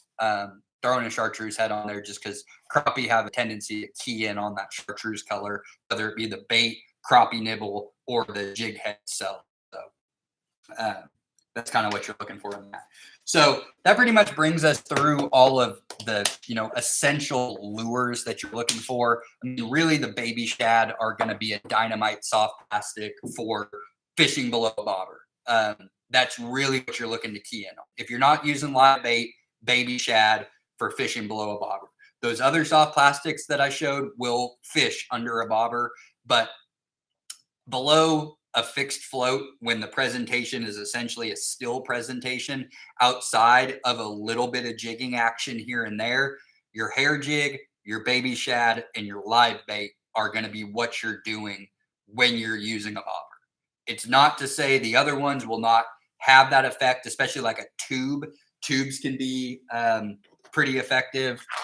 I don't think I have any of the hollow body tubes here today, but just your Crappie Max. If you go to a Bass Pro, there's going to be an entire wall that's going to be Crappie Max brand, and they're going to have hollow body tubes. Those in like a green pumpkin, red and black flake, chartreuse, something like that. Those are going to fish well below a bobber as well. So your tubes, baby shad, hair jigs, live minnow. Things that have bumpers on them, paddle tails, they will, depending on how much the length is behind the actual bait that allows for subtle pulsing action, is going to be better. But in most cases, things with a paddle tail, things with a curly tail, they're meant to be retrieved. Hard baits are obviously meant to be retrieved. But most of your best crappie fishing is going to occur in a still presentation below a float. So in those cases, what we have is, I'm going to move this bobber down a little bit. Somehow we got that other line wrapped around this reel handle. Pull that out real quick and we will show what you're looking for on bobber fishing. So, free and clear there. All right. So I'm going to move this bobber down. So this bobber right here is set up above this bait about 2 feet, but we'll move it down so that we can show it in the screen. So when we're bobber jigging, you've got kind of two options when you cast out. You can use the rod tip to do the work, or you can use your reel handle to use the work. I recommend the reel handle if you're using a spinning equipment, unless you're well into your fishing of using spinning equipment. What happens with spinning equipment of all sizes is when you put slack into line with this spinning reel, if you do not pick up that tension before that slack comes down, you will get that dreaded twist that goes in there. And you'll see in your spool, there'll be a little twist that's either sticking out or it's been wrapped around enough that it's in there. But then when you go to cast over that twist, it will pull off that huge bird nest that everybody hates. So, in order to avoid that when you're bobber jigging, you can just do it with your reel handle, which is just really just like one turn of the reel handle. Otherwise, if you're good at picking up your slack, you have your line class matched with your rod, matched with your bait, because that's all supposed to line up to avoid those line twists. And the closer match that your rod, reel, line class, and weight at the end of the line, the more that that's paired together, the less hangups you're going to have. And when you have that, you can jig it with just the rod tip. Otherwise, just a reel handle. So what that does is when that bobber is out there fishing and it's sitting on the water like this, I can move that down a little bit more so we can see it in frame. So this is sitting straight up. So this jig head right here is a 1/16 ounce jig head on these small Bass Pro bobbers. So depending on where you go, most of the time you're going to see 3 bobber brands. So if you go to a Bass Pro or Cabela's, you're going to see Bass Pro brand bobbers. If you go to a Walmart, Academy, most of the time you're going to see Eagle Claw or you're going to see Thill. And those are going to be your 2 stick bobber types. I prefer the Thill when I can get them. Eagle Claws tend to have more breakdowns on either the bobber itself or on the bait clip. These little Bass Pro ones are great, especially on 4-pound tests, 6-pound tests. They really cinch down nice. Sometimes you will buy bobbers that on this clip right here, you'll go to put that on and you'll notice that it doesn't hold on to that line very good. You don't want to use those because what ends up happening when you're bobber jigging is every time you pull it through the water and it gets tension, that bobber slips farther and farther and farther down the line. And before you know it, your cast started out with 2 feet of line and you got back to the bank, and that's how much line was out there. So, want to have that nice firm clip on the line, and the lighter the pound test, the easier it is for that to really grab onto it. So, if we were fishing and we casted this out and our bobber's floating like this, and again, these smallest sizes, a 1/32 ounce will be able to hold that straight up in the air. So it's enough tension to get that bobber on the water surface and hold it straight up like this. On very, very windy days, that's not going to be the case. You're going to want to elect for a bigger jig head, something that's heavy enough to hold it upright, but doesn't start to submerge it, or else you can't see enough of it. And then when it's submerged like this, it has a harder time falling on its side because now half of it's underwater and it's hard for it to turn. So really what you're looking for is it to sit right at the base, somewhere in that bottom third below that marker right there, so that when that tension gets taken, it's able to fall right over. But when it's standing up like this, you cast it out, your bait's going to be facing back towards you. It's going to be floating like this.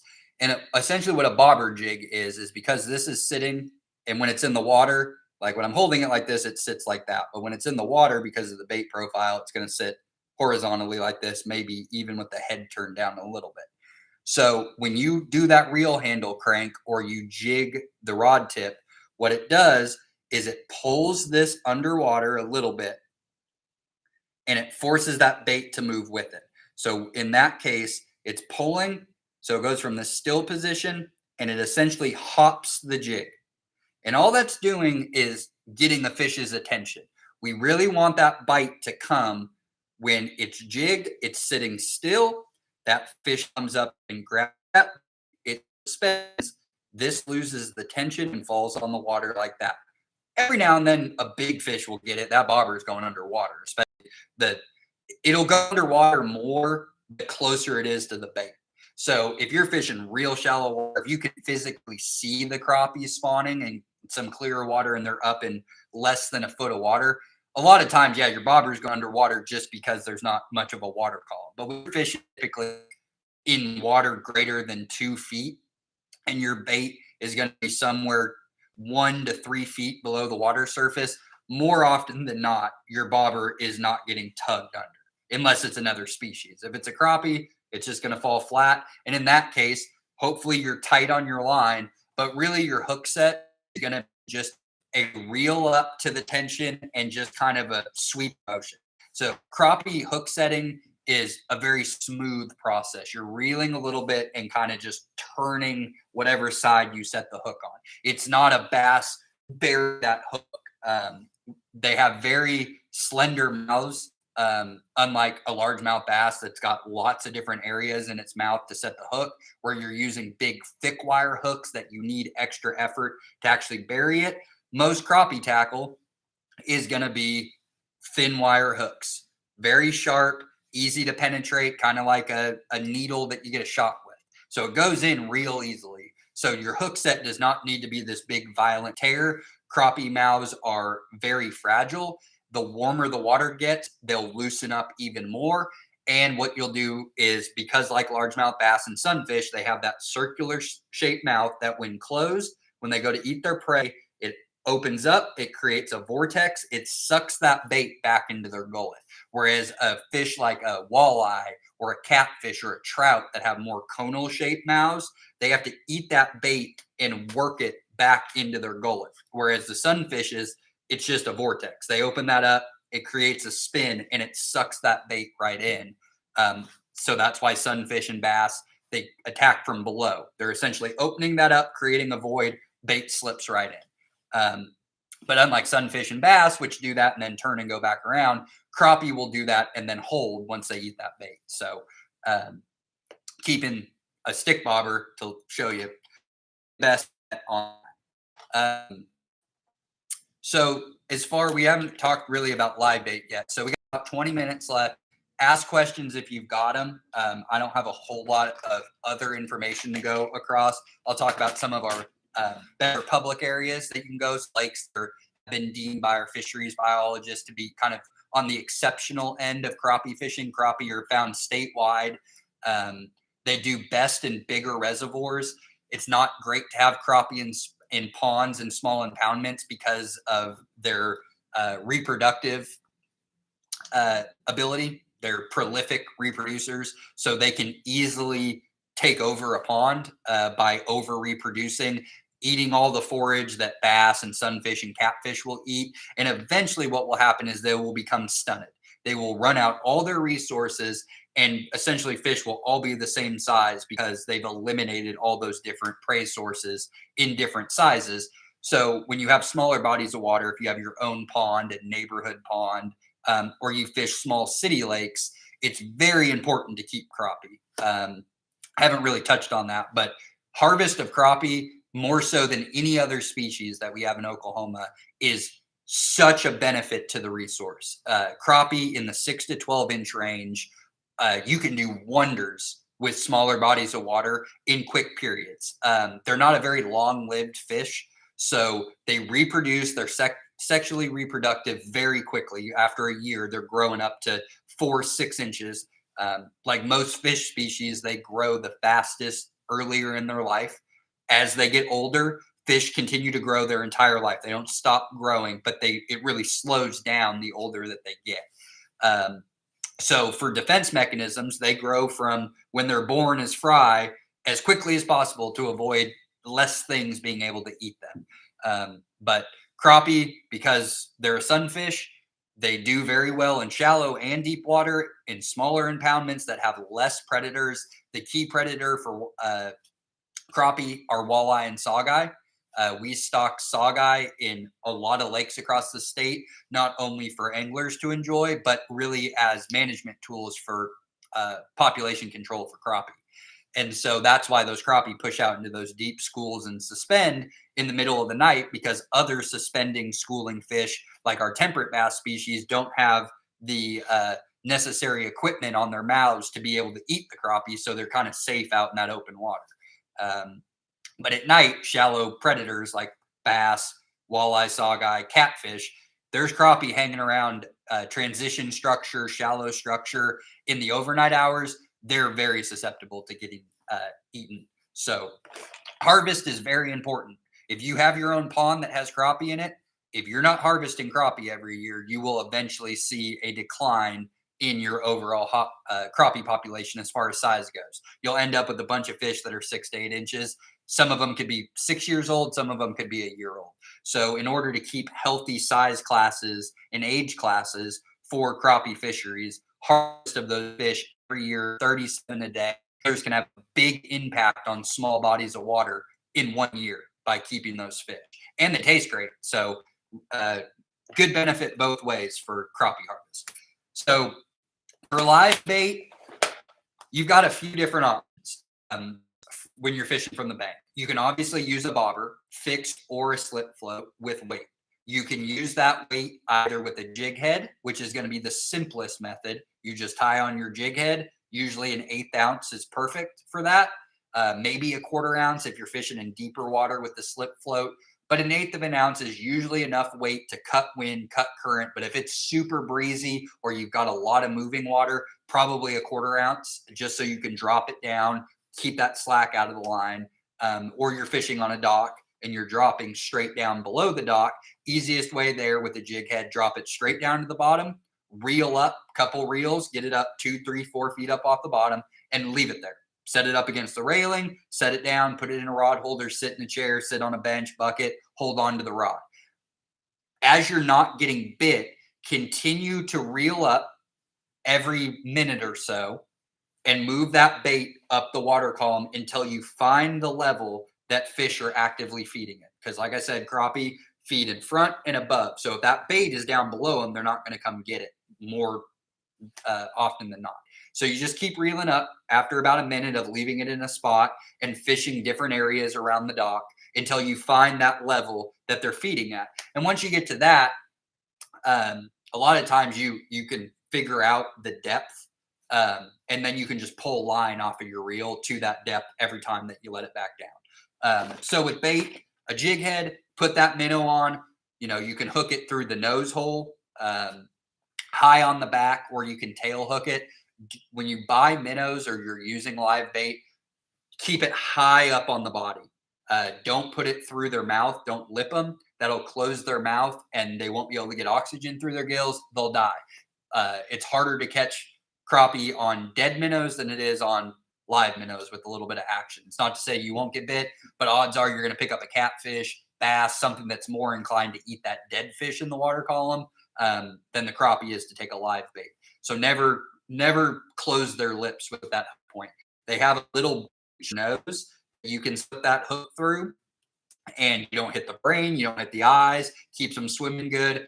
It keeps the back of the bait with nothing on it, so the crappie come up. Great way when you're fishing with live bait. If you've made the investment to fish with live bait, you're probably keeping the crappie you're catching. Very unlikely that you bought minnows to go catch and release the fish that you're catching.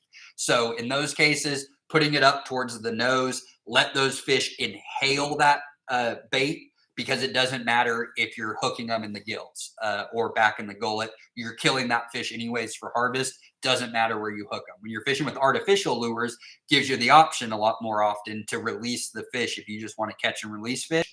And that way we want that hook point towards the back of the bait. So the second it gets hit, we're hooking them up front of the mouth or top roof of the mouth or the tongue patch. Anything behind that more than likely will result in mortality for the fish. So jig head, easy, either below a float or straight off a dock vertical. Or you can take kind of a bigger hook. So if you want to use just a single hook without weight on it, this is kind of a medium-sized bait holding hook. This is pretty big. I mean, you're going to be able to catch 8, 10-inch all the way up crappie, but it's going to eliminate probably a lot of those 6-inchers. That hook point's just big enough to go in the mouth of pretty much any size crappie, but it's a pretty big hook. So what can happen is those fish get it in their mouth. They feel tension from the weight and anything else. They may be able to spit that bigger hook quicker if they didn't just inhale the entire bait and it immediately they hook themselves because you're fishing with live bait. So you may elect for a smaller, like an Aberdeen hook, size 4, 6, 8 versus like a size 1 or 1/0 bait holding hook. But somewhere between like size 0, size 1 up to like size 6, maybe even size 8 hooks Those are going to be perfect. If you're fishing areas where you're likely to get into other species of fish, especially the later into the year you're fishing, we start to get into late April, early May, you're going to see a lot more catfish activity. If you're fishing bodies of water with bigger temperate bass, like hybrid striped bass or striped bass, these thin wire hooks are getting straight. You'll never see that fish that you hooked. So a thick wire hook will guarantee that that catfish or bass comes swimming by, you're still going to hook them as well. These little hooks, no problem holding on to a crappie of any size, but a bigger bass is going to, or catfish will straighten that out. But with these, what you would be looking to do is tie on about a 12-inch leader line. So we would tie our line directly on to our hook. I'll use the bigger size hook to start so we can see it a little bit better. And with this, there's two ways you can do this. You either have spools of line laying around where you can make your leader line, or you just cut a 1 foot section off of the main line of your rod and reel. Take that, tie it onto your hook, whatever style hook you like using. I'm going to use a Palomar knot right now just for time. So Palomar, you double that line over on these bigger hook eyes, create that circle loop. So just an overhand. And then we push that loop over the hook shank and then up over the circle we made and then cinch it down. So cut the excess tag off of the hook where we tied it on. Then we would take about 12 inches, something about that, cut the leader, and then we would tie that on to a barrel swivel. Barrel swivel, easiest way to do it like this is to just do 2 Palomar knots. So one on your hook, one on the swivel. That'll get you up and running the fastest. Improved clinch knots will take a little bit longer, especially if you are inexperienced at knot tying. And this is plenty strong for crappie. Improved clinch knots, a stronger knot, but especially when you're using fluorocarbon or monofilament line. But so that's what we're looking to do. Our hook, and then our swivel. So then that leaves the main line of our rod and reel. With that, we would take either a 1/2 ounce or a 1/4 ounce egg weight. Things that look like this, they got holes on either end of them. This is a 1/4 ounce, this is a 1/2 ounce. Depending on wind, current, and depth will kind of determine what size you're using. But typically a 1/4 ounce or a 1/2 ounce is plenty. You shouldn't need more than that when you are bank fishing. I'm going to use the 1/4 ounce because it's not going to fight me as much on the line as that 1/2 ounce. So we'd take our main line, we'd run our egg weight onto that. Then we would take the other end of our swivel. Now at this point, a Palomar knot doesn't make a lot of sense because I got to get all this junk back through the loop. So on that, we'll tie an improved clinch knot, which is just pulling the single end of the line through the main line. And then with that swivel, we're going to twist it 5, 6, 7 times, depending on your line class. Lower the line class, 2 4-pound tests, you might elect for 6, 7 twists. If you're using 8, 10-pound tests, 5 twists is going to be fine, 4 or 5. So we've done that, which creates a little loop down there at the bottom by the eye hole. We're going to take that main line and we're going to push it through that loop. That creates a circle.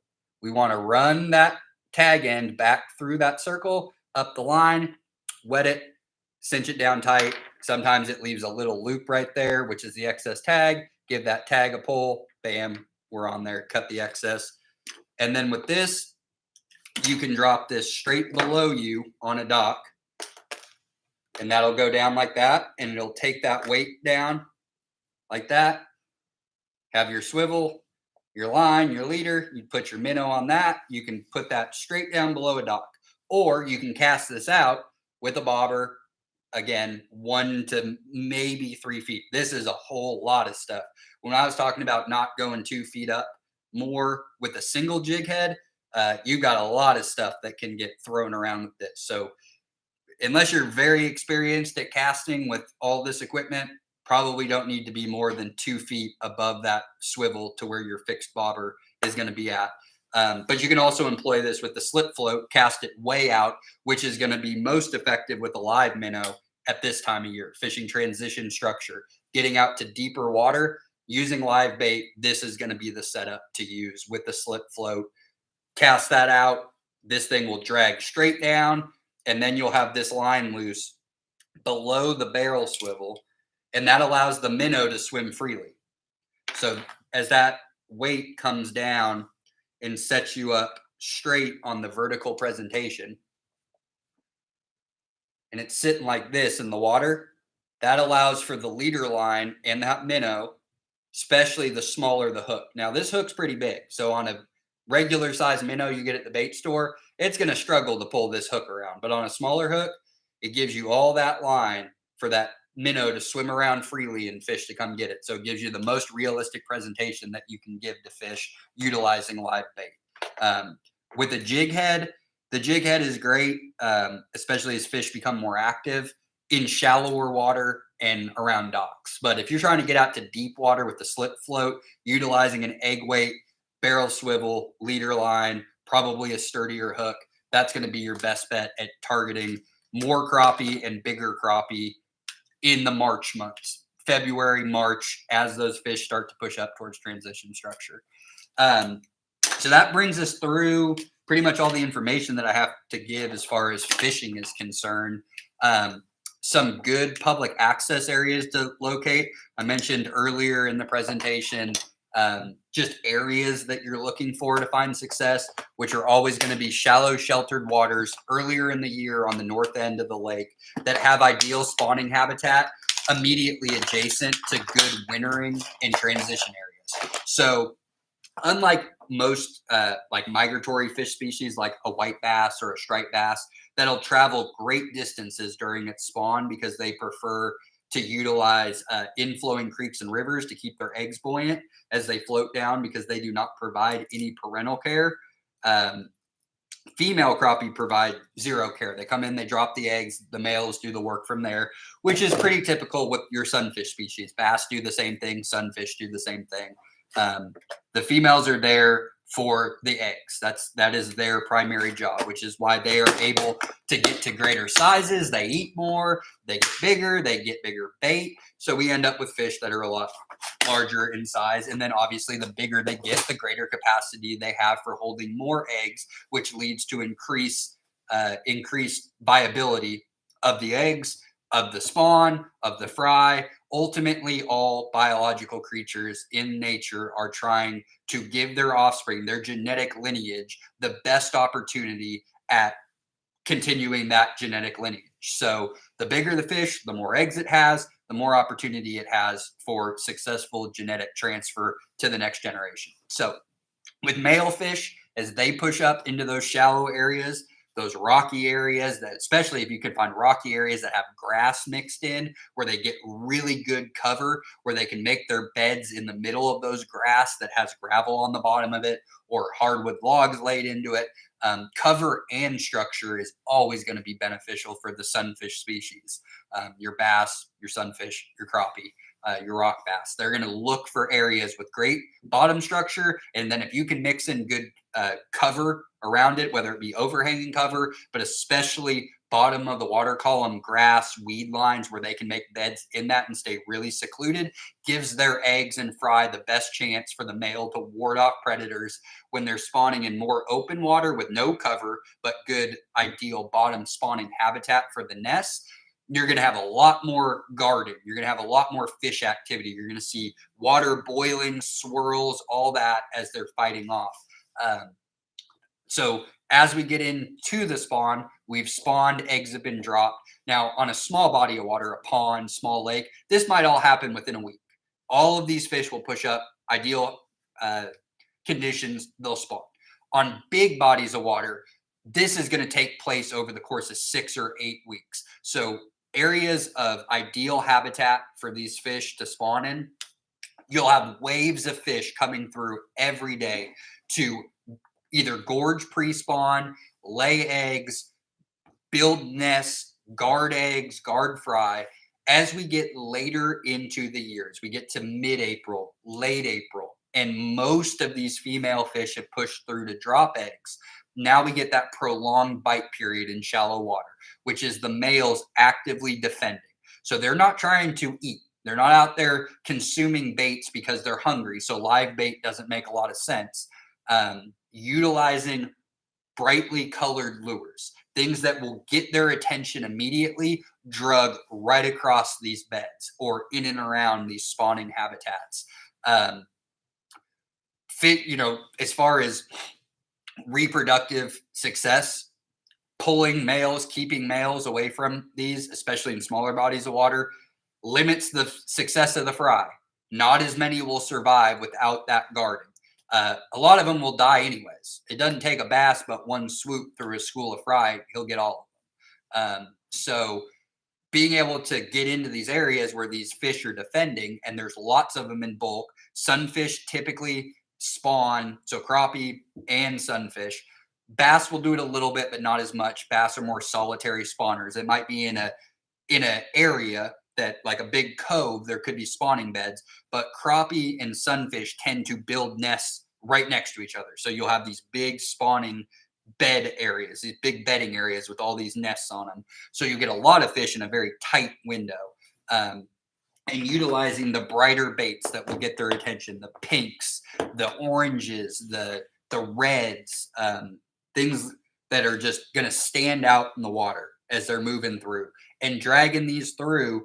What you're going to end up with is these fish coming through to defend. So they're going to hit the back ends of these baits. This is where the fishing gets pretty fun, and the stories that you get from people are good because, oh, well, it's just a lot of small fish in there, right? You're getting bit, but it's just tiny fish. It's just these small males that are in there taking whacks at the bait, and they can't get it. They're not trying to eat it. So you're getting short struck. They're coming, they're hitting the back end of the bait, the back end of the bait, the back end of the bait. They're not trying to consume it. They're trying to warn it or injure it or kill it, but they're not actively trying to consume the bait for consumption. So getting the hook point as close to the back of the bait as possible.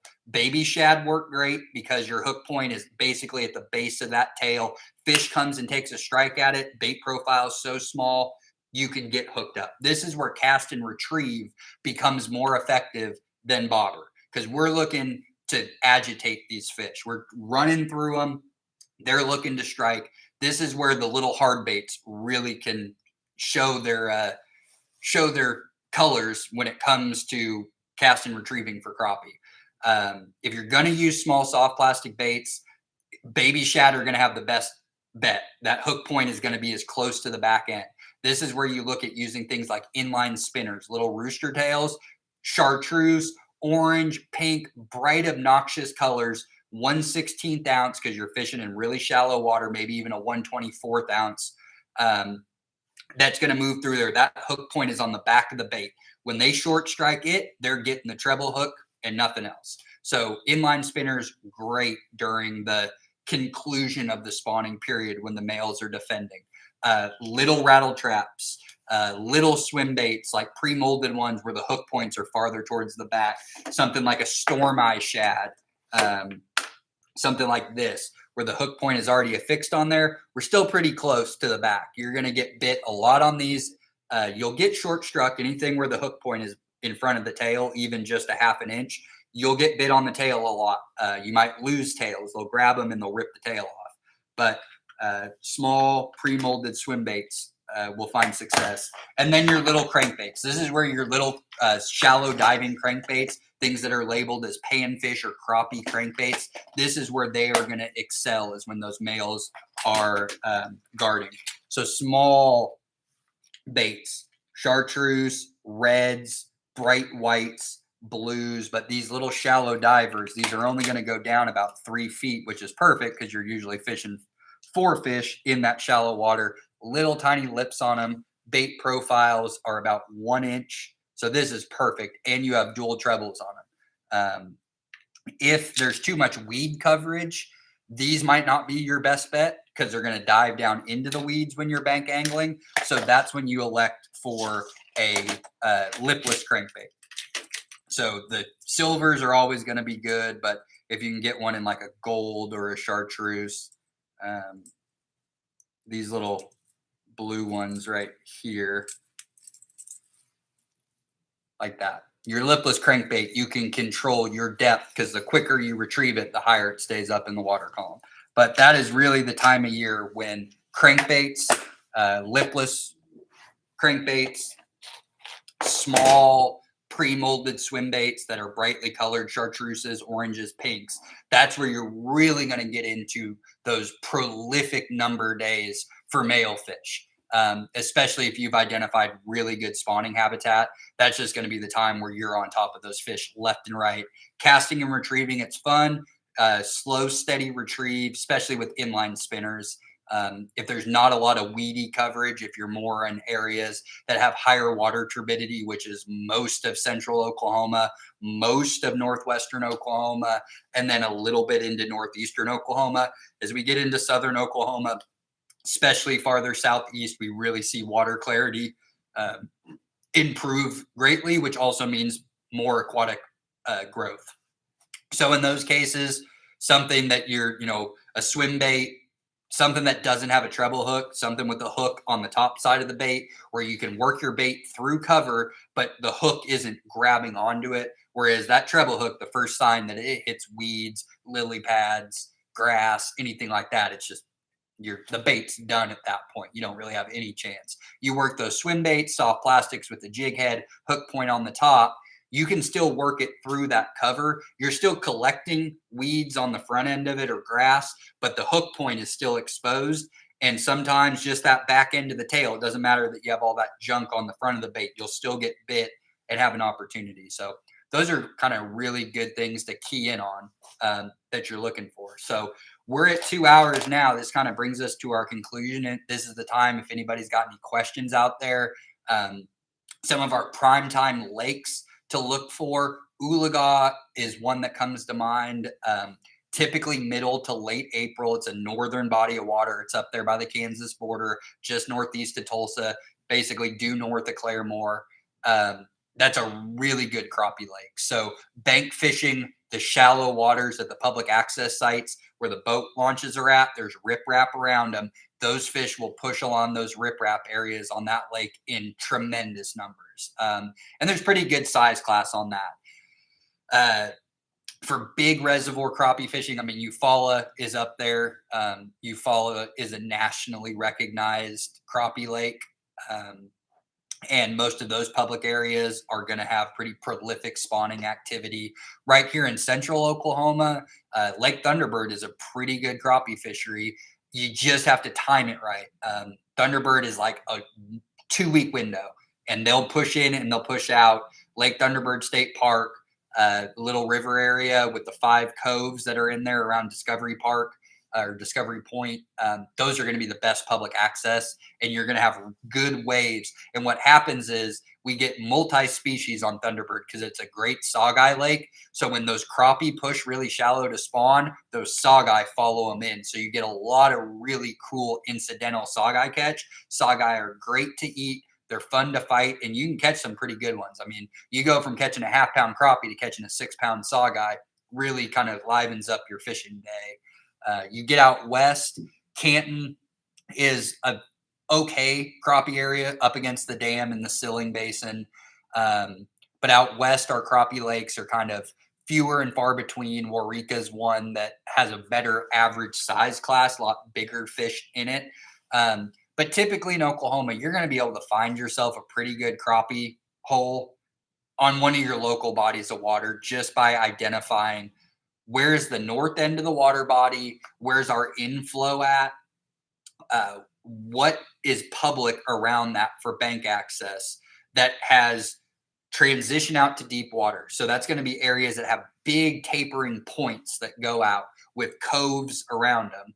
And then in those coves, identifying hard bottom, rocky outcroppings that go out. So the big flat rocks that have been broken up by water over time that are out there, cement pads, areas, reservoirs that have flooded old homesteads that might have old foundational pads that have been flooded. That's all crappie you're looking for. When you can find big concrete slabs that are relatively flat or shallow sloping, that is going to congregate the most amount of fish in a real small area at one time. So those are the things that you're really looking to pay attention to. Water temps, um, above 55 degrees, but we're really looking at, for peak crappie, 60 to 65 is when you're going to really start to see that shallow activity. And what that takes is a couple weeks of sustained air temperatures in and around 70 plus degrees and overnight lows. Overnight, if you're looking at weather for anything for fishing, when it comes to water temperatures, it's the overnight low. It's not the daytime high. How much of that daytime high air for those waters heating up with that sunlight are they retaining overnight? They lose that sunlight, the top of the water starts to cool. Is our air temperature at water level maintaining temperatures above 50 degrees? And that's what's going to help that water climb and climb and climb and stabilize. Right now, what we get, 3 days of really warm weather. You'll typically see by the second or third day of that warm weather with those south or southwestern, southeastern winds, north ends of the water body, late afternoon into the evening, by that second, third, or fourth day of that, you will see some shallow water activity from those fish. Then we get a cold front like we're seeing right now. We'll get some colder rain comes in. It lowers those water temperatures. Nighttime lows dip back down into the 40s and the 30s. All of a sudden, that water temperature decreases 7, 8 degrees in shallow water in the span of 24 hours, sends fish right back out onto that transition structure. So we're just playing that cat and mouse game until we can get to 10 days of low temps above 50 degrees.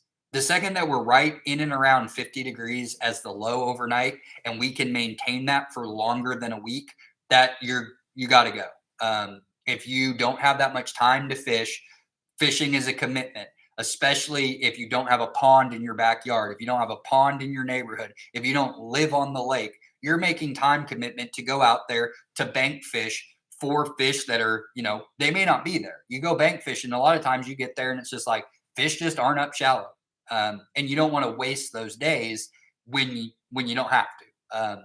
We understand that some people, you might only get out 2, maybe 3 weekends a year. Maximize those weekends. The things to look for, when you can do scouting work ahead of time during the winter, look at low drawdowns, look at what the composition of these spawning areas, coves, creek arms, anything like that, what do they look like? And when you can identify those areas with that good rock bottom, shallow sloping, shallow water that dumps off fairly quickly into like a big mouth, out towards a dam, or river channel, anywhere where you can find those areas of good habitat movement.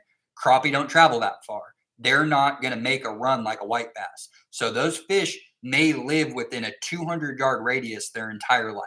They may come up shallow to spawn, hit transition structure out into some flooded timber, and then from there, hop out to the dam or out off of a big point into a channel drop into the main river that forms the lake. And they'll live right on that ledge in the winter and suspend. That's where they'll move overnight.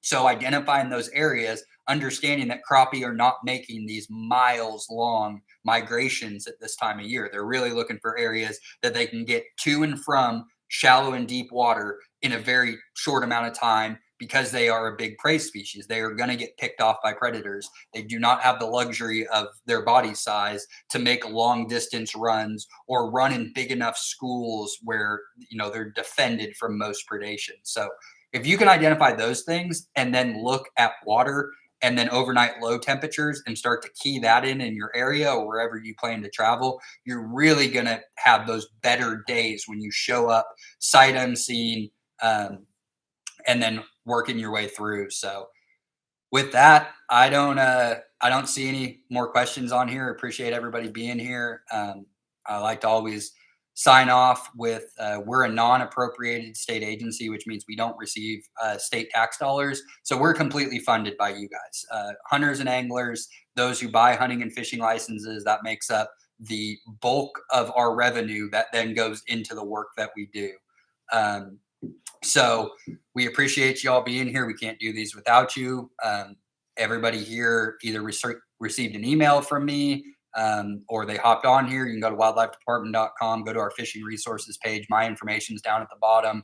The number listed on there is my cell. Call, text, email me. Text and email, you're going to get a quicker response. If you ever have questions, I'll certainly look to answer those, or I'll get you to the person who can give you some better information. But again, we're trying to do these, try to get as many people in the right positions as possible to have success while you're out there. And then check out our crappie guide that's at the top of this chat bar. If you haven't already received or looked at it, it's going to give you a lot of good information, a lot of the stuff we talked about. And then it's going to go into more in-depth areas of what lakes you may look to go to if they're in your region or you're looking for a place to travel. Last question on there, how deep do they look to run to? Depth is relative to the water body. So in a pond, it might be 6 feet. In a major reservoir, it might be 25 feet. And it's going to depend on time of year. Where's the thermocline? As we get deeper into the summer, they're going to hover around that thermocline at night when they go out to that deeper water. That could be at 20 feet, that could be at 40 feet. But typically, you're going to find crappie when they retreat to deeper water. They're going to be looking in areas 8 to 20 feet, somewhere in there on transition structure. If there's too many predators on transition structure, they're going to shoot out to the mouth. So if you got a big point that runs out and they would normally like to hang out along those drops, but there's too many bass or saugeye or walleye or catfish hanging out around it, then they'll just push out into the middle of the water column. If there's cover out there for them, like brush piles out in the middle of coves, the creek mouths, dam, anywhere where water falls off, where they can get away from bottom structure and into some type of suspended cover. If not, they'll just suspend in open water.